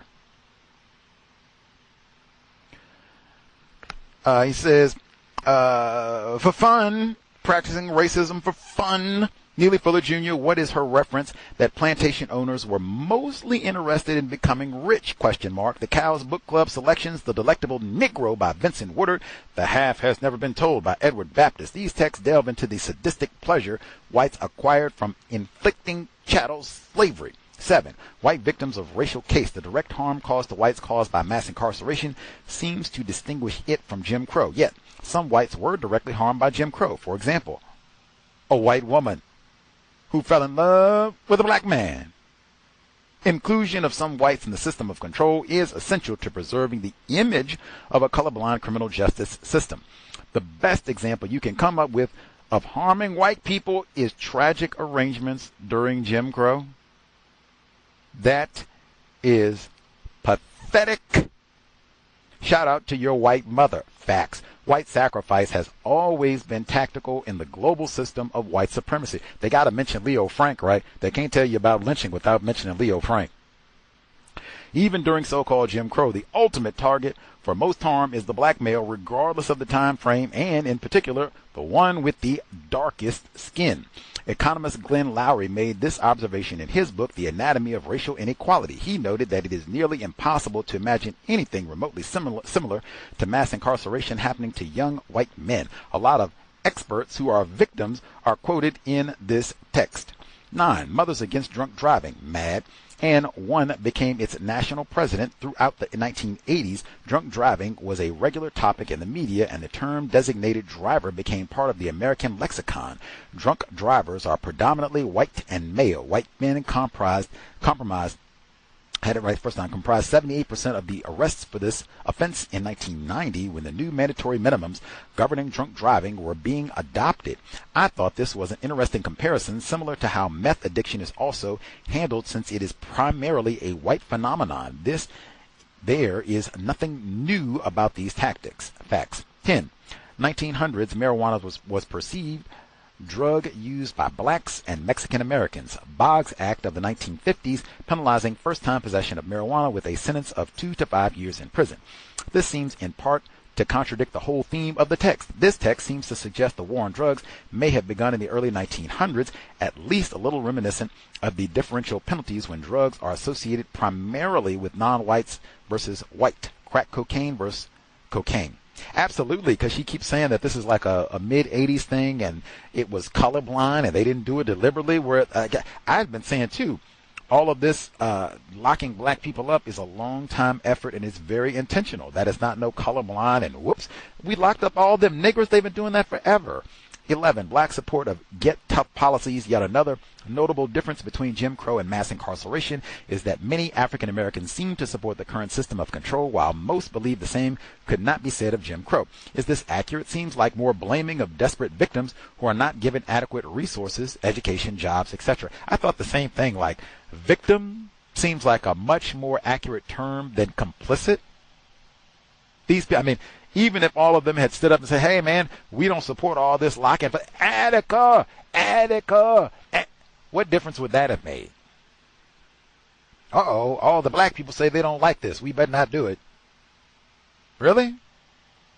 And she is lying. There were many black people who did challenge all of this locking up of black people, and she erases all of that, like, we just realized that the penal system was a problem when this goofy book came out in 2010. Shut up and sit down, high yellow wench. 12. Given the dilemma facing poor black communities, it is inaccurate to say that black people support mass incarceration or get tough policies. Complicity with mass incarceration, not support for it. This seems to contradict what she just wrote about support of victims for mass incarceration. That's why I said I don't think, like, integrity or these little internal contradictions, I don't think that matters at all, because the purpose of this book is to confuse non-white readers. 13. Political theorist Tommy Shelby has observed individuals are forced to make choices in an environment they did not choose.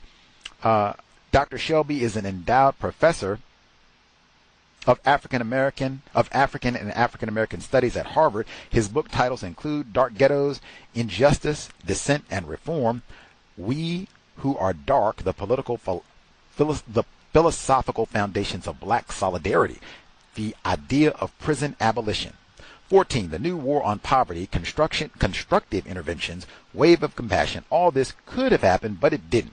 Instead, we declared war on drugs. By putting the "we" word at the end of this chapter diminishes any semblance of placing blame where it should lie, and that is with people classified as white. They are the ones who decided to not have a new war on poverty, provide constructive interventions, and show compassion. They are the ones with all the power. The use of "we" like really undermines so much of this work. Just, man, pronouns. 15. Sociologist Loic Wécant, French white man. Wécant has written extensive, and this, she said, the person who wrote has written best about this dynamic of racism in the prisons. Even that, I had to give such, like, really? Not Angela Davis? Not all of the legions of black people, even the Black Panther Party, Huey Newton and such? This French white man is the person who has best, most accurately articulated the dynamics of power and racism in the U.S. penal system? Really? Wécant has written extensively about the cyclical nature of racial caste in America. He emphasizes that the one thing that makes this current penal apparatus strikingly different from previous racial case systems is that it does not carry out positive economic mission of recruitment and disciplining of the workforce. Wécant is a French-born professor in the University of California, Berkeley. He is a specialist in urban sociology, urban poverty, racial inequality. Right. right on to shout to Wimby. 16. It is fair to say that we have witnessed an evolution in the United States from a racial case. He should be an expert in Haitian difficulties as well, right? Continuing. Shout to Wretched of the Earth, France Fanon. It is fair to say that we have witnessed an evolution in the United States from a racial caste system based entirely on exploitation, slavery, to one based largely on subordination, Jim Crow, to one defined by marginalization, mass incarceration.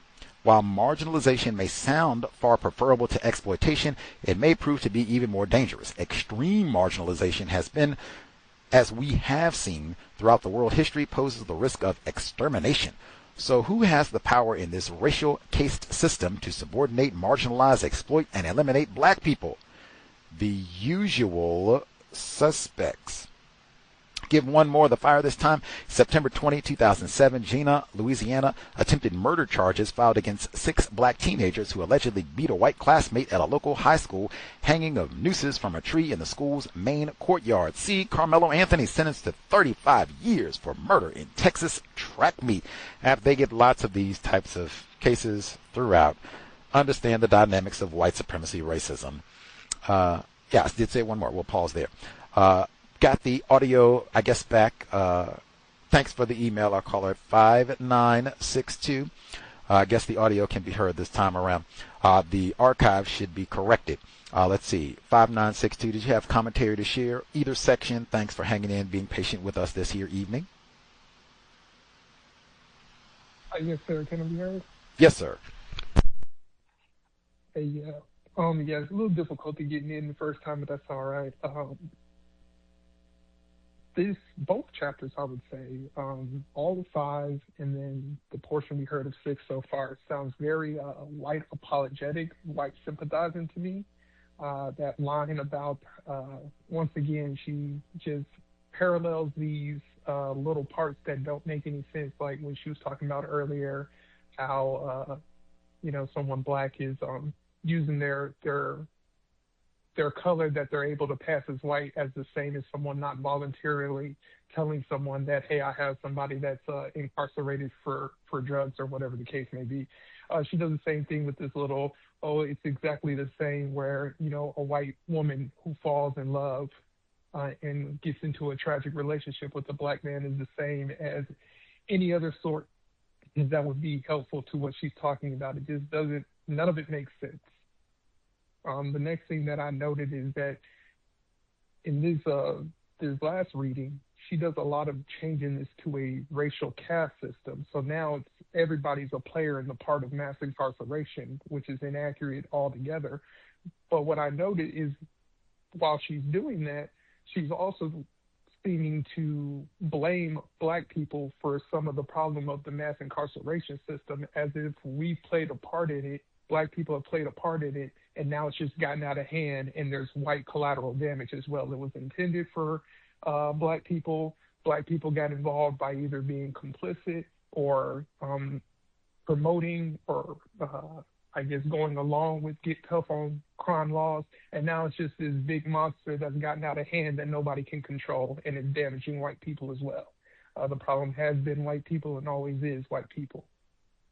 And then the last thing that I noted is that, once again, her pronouns where she flip-flops between we, us, them, all of us, it just, once again, confuses everyone in the readers. And I definitely confused by a lot of different parts that she put in here.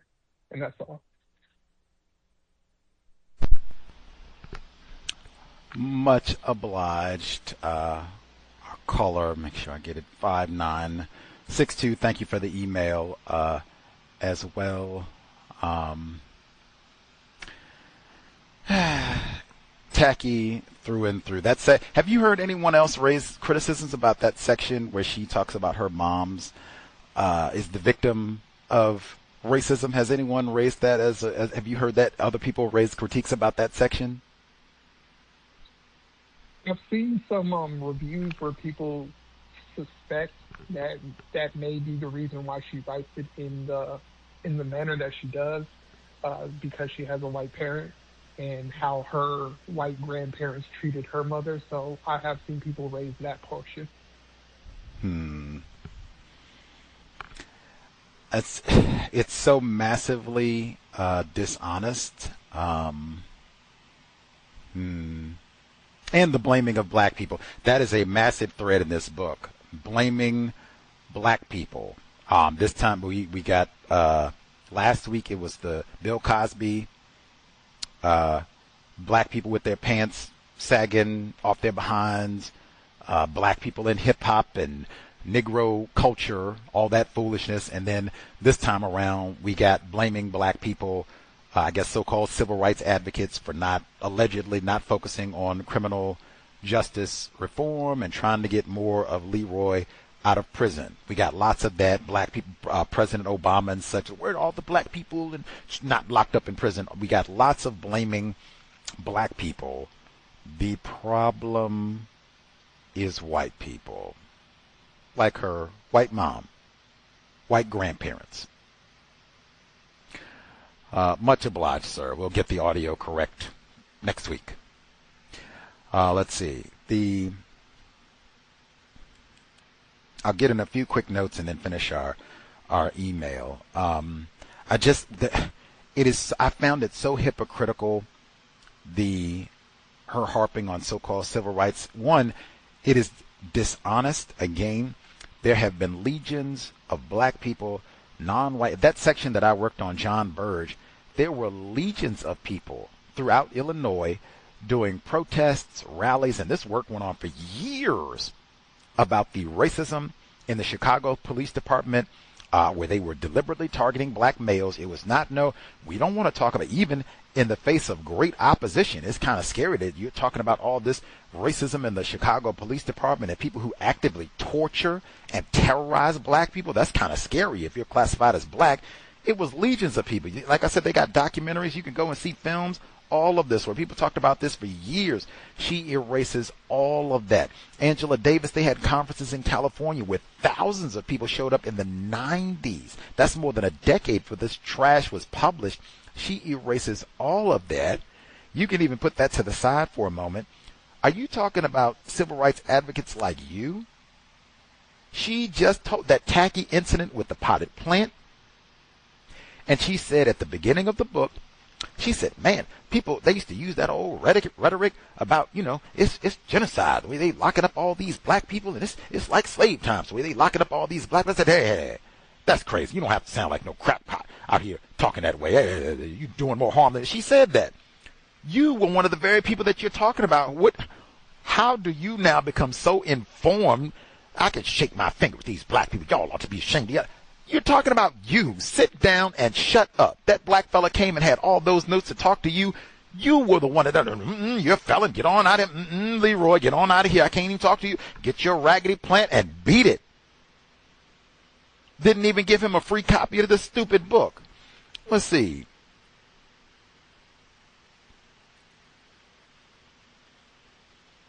Oh, and this, she says, conferences, strategy sessions, and debates regarding how best to build a movement to dismantle the new case system would be occurring on a regular basis. As though they haven't, major grassroots organizing efforts would be underway in nearly every state and city nationwide. As though that hasn't been. Foundations would be lobbied to prioritize criminal justice reform. Now, even the Bot thought that was interesting, that's what, for Michelle Alexander, that's what revolution is, begging white foundations for money. As though that hasn't happened for them to reject you? Okay. She says, the rhetoric associated with specific reform efforts would stress the need to end mass incarceration, not merely tinker with it, and efforts would be made to build multiracial coalitions based on the understanding that racial politics that gave birth to the war on drugs have harmed poor and working class whites as well as people of color. You lying high yellow wench. Pause. I started at the beginning of this broadcast, that documentary on John Burge. The rallying cry was racist, sexist, anti-gay. Richard Daley, John Burge, go away. There were white people, non-white people, males, females out protesting about John Burge in Chicago. That's exactly what she's talking about, and this was like 15 years before this raggedy book was back when Michelle Alexander, ain't you just being paranoid. What y'all talking about? John Burge shocking black males' testicles. Y'all just being paranoid, making things up. That was her. That's why John Burge isn't in this book. And that's your multiracial coalition. That's what you get. We can't even be honest about what this is, whereas terrorism against black males, black misandry, now we got to say it's racism, sexism, anti-gay. Maybe John Burge killed Matthew Shepard too. That's your multiracial coalition. Let's see. She says, Advocates have found they are most successful when they draw attention to certain types of black people, those who are easily understood by mainstream whites as good and respectable, and tell certain types of stories about them. Since the days when abolitionists struggled to eradicate slavery, racial justice advocates have gone to great lengths to identify black people who defy racial stereotypes, and they have exercised considerable message discipline, telling only those stories of racial injustice that will evoke sympathy among whites. That is exactly this filthy book, verbatim. Particularly because the author has one white parent. So I'm not going to talk to you about no Black Panthers, because that might rile up some white people and crazy niggers with guns. Not even going to mention John Burge, because that's kind of, he put the testicles and black penises and we know that. And white victims, see, not all white people is racist. See, we got some white victims, see. Make it palatable to white people. That's this book, all of it. And you call yourself criticize. Sit down and shut up, Michelle. Let's see. The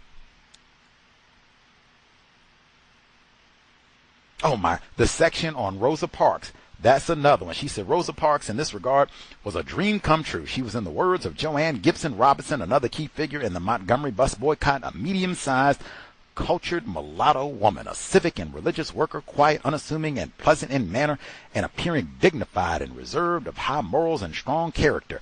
That, once again, so more palatable to white people to be so-called mulatto, just like our author. Does that alone make you a little bit more dignified, having one white parent? Does that make you a little bit more cultured? Because they said a cultured mulatto woman. What does that mean? Culture. I know I'm uncultured, heathen, worthless Negro. What does that mean? Cultured? What does that mean? They got that museum down in Alabama. Maybe she went to that. Rosa Parks went to that. I'm cultured. They said they wanted her to work in the house of a white man. What does that mean? I'm a cultured mulatto woman? Can you be a cultured Negro male?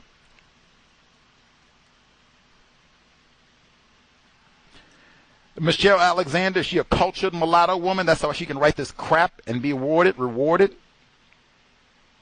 She went to Stanford, so that's cultured. Taught at Ohio State, cultured.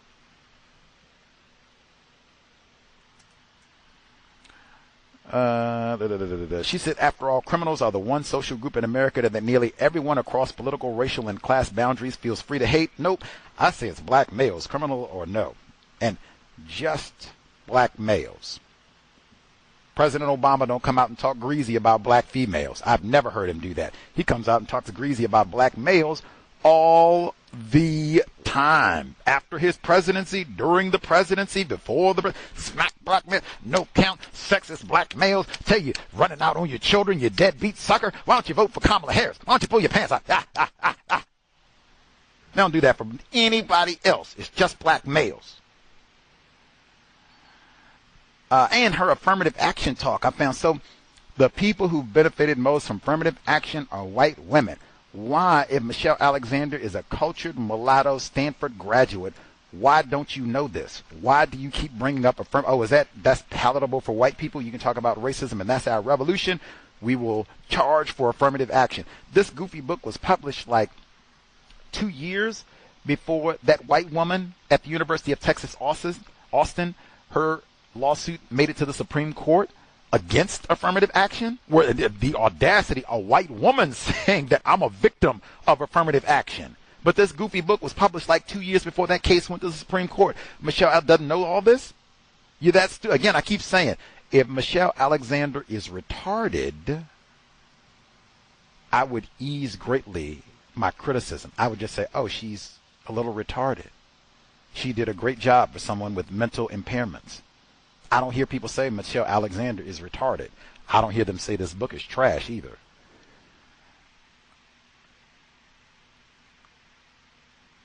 Okay, I'll finish up our email and bang, we should be done with this section. Hopefully we can finish this book immediately, if not soon. Let's see. Picking up email number 2.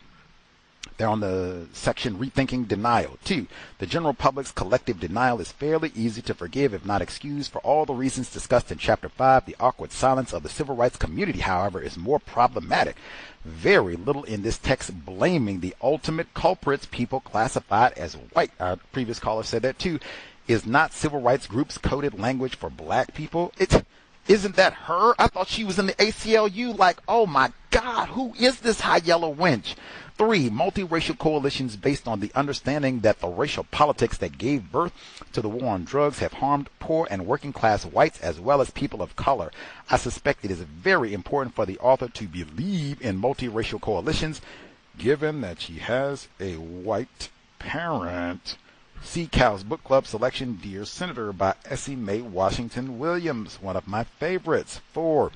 Former NAACP Legal Defense Fund lawyer and current Harvard Law School professor Lani Guinier died in 2022, first woman of color to be appointed tenured professor at Harvard Law School. Her mother, I knew it, I couldn't even get it out. Her mother is classified as white. Her father was a professor in first year of Afro-American Studies at Harvard. She was nominated by President Clinton for U.S. Assistant Attorney General for Civil Rights. Her name was eventually withdrawn due to controversies regarding her supposed support for racial quotas, which was untrue. I do even want to point out that she brings up Derek Bell, who I've mentioned previously. He wrote Faces at the Bottom of the Well and Space Traders, but his theory of his theory of racism, I said that they could have used his theory and critical race theory. That's it. They could have used his theory to explain racism as opposed to some French white man or some white lesbian, which she does all the time. She does quote a lot of black people here, but dang, not Derek Bell's critical race theory. No, I'm not going to use that to explain the prison system. No. Okay.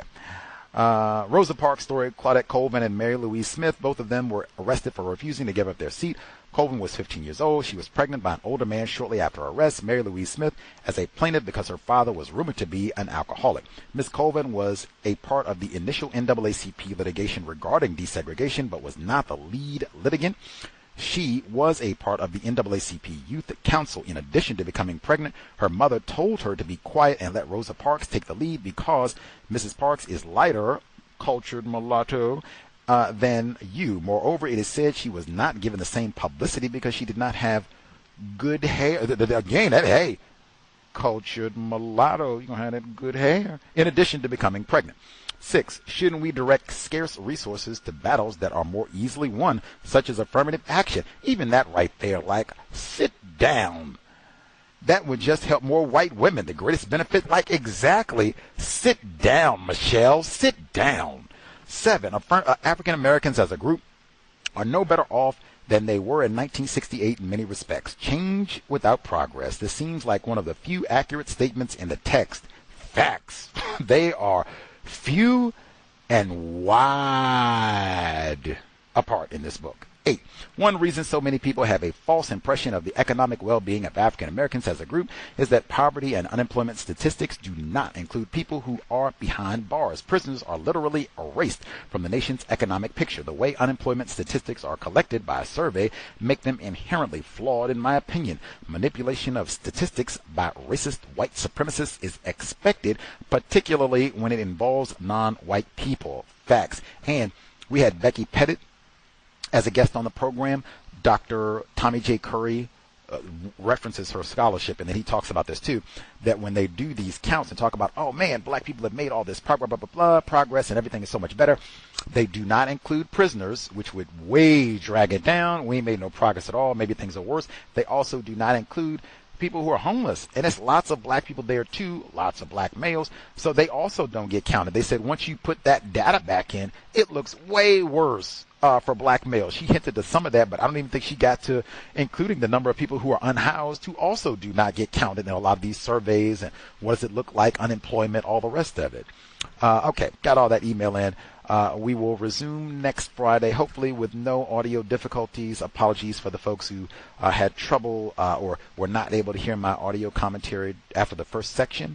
It was recorded, thankfully, so the archive should be pristine. Hopefully won't have all those difficult. I guess we had to get our Juneteenth mess with Gus for the technical difficulties. Maybe Spirit of Michelle Alexander mad because he keep calling me a high yellow wench. Well, you're going to be a high yellow wench for at least one more week or until we finish this book. Lyin, high yellow wench. You want to say cultured mulatto? You can pick one. High yellow wench, cultured mulatto. Pick one. We'll be here tomorrow. Counter Racist Weekly Review. 8 p.m. Eastern, 5 p.m. Pacific. We'll catch up on what has gone down last 7 days. Maybe we won't even hear about Carmelo Anthony tomorrow. We'll see. Especially for this weekend, if folks are out celebrating, acting a fool, sobriety would be best. We heard Carmelo Anthony, and young people sometimes don't make best decisions. You don't want to be Jenna 6, get no brawl with Whitey over the holiday weekend, so-called, or no brawls and fisticuffs with other victims. Neither of those ends well for non-white. The 35-year sentence, and when it was 35 years, sobriety would be best. Especially if you're going to be out on the road, buckle up. You don't want to be driving late. Even if you are sober, there will be lots of intoxicated people behind the wheel. Dr. Kanban, Gus T say, hey, you do not get to one spot and sit down. Same thing I told Michelle, sit down. You do not want to be 2 a.m. We got to go and see Johnny and 3 a.m. Sit down. That's a big part of the incarceration right there, too. A lot of the times, things started late in the evening. Creator, we ask that you remind us, stop saying, hey, this white woman, she married a black dude, she victim of racism. We not all white people is racist. Some of these white people are victims of racism. Stop name calling people classified as black. Hey, now I've been saying high yellow wench. I don't know, is she classified? Anyway. Replace white supremacy with justice immediately. Cow signing out. Thanks all for tuning in. Nigga, you so brainwashed. I'm a victim, brother. No problem. You're a victim. I'm a victim of 400 years of conditioning. Shut up. The man has programmed my conditioning. Mm-hmm. Even my conditioning has been conditioned.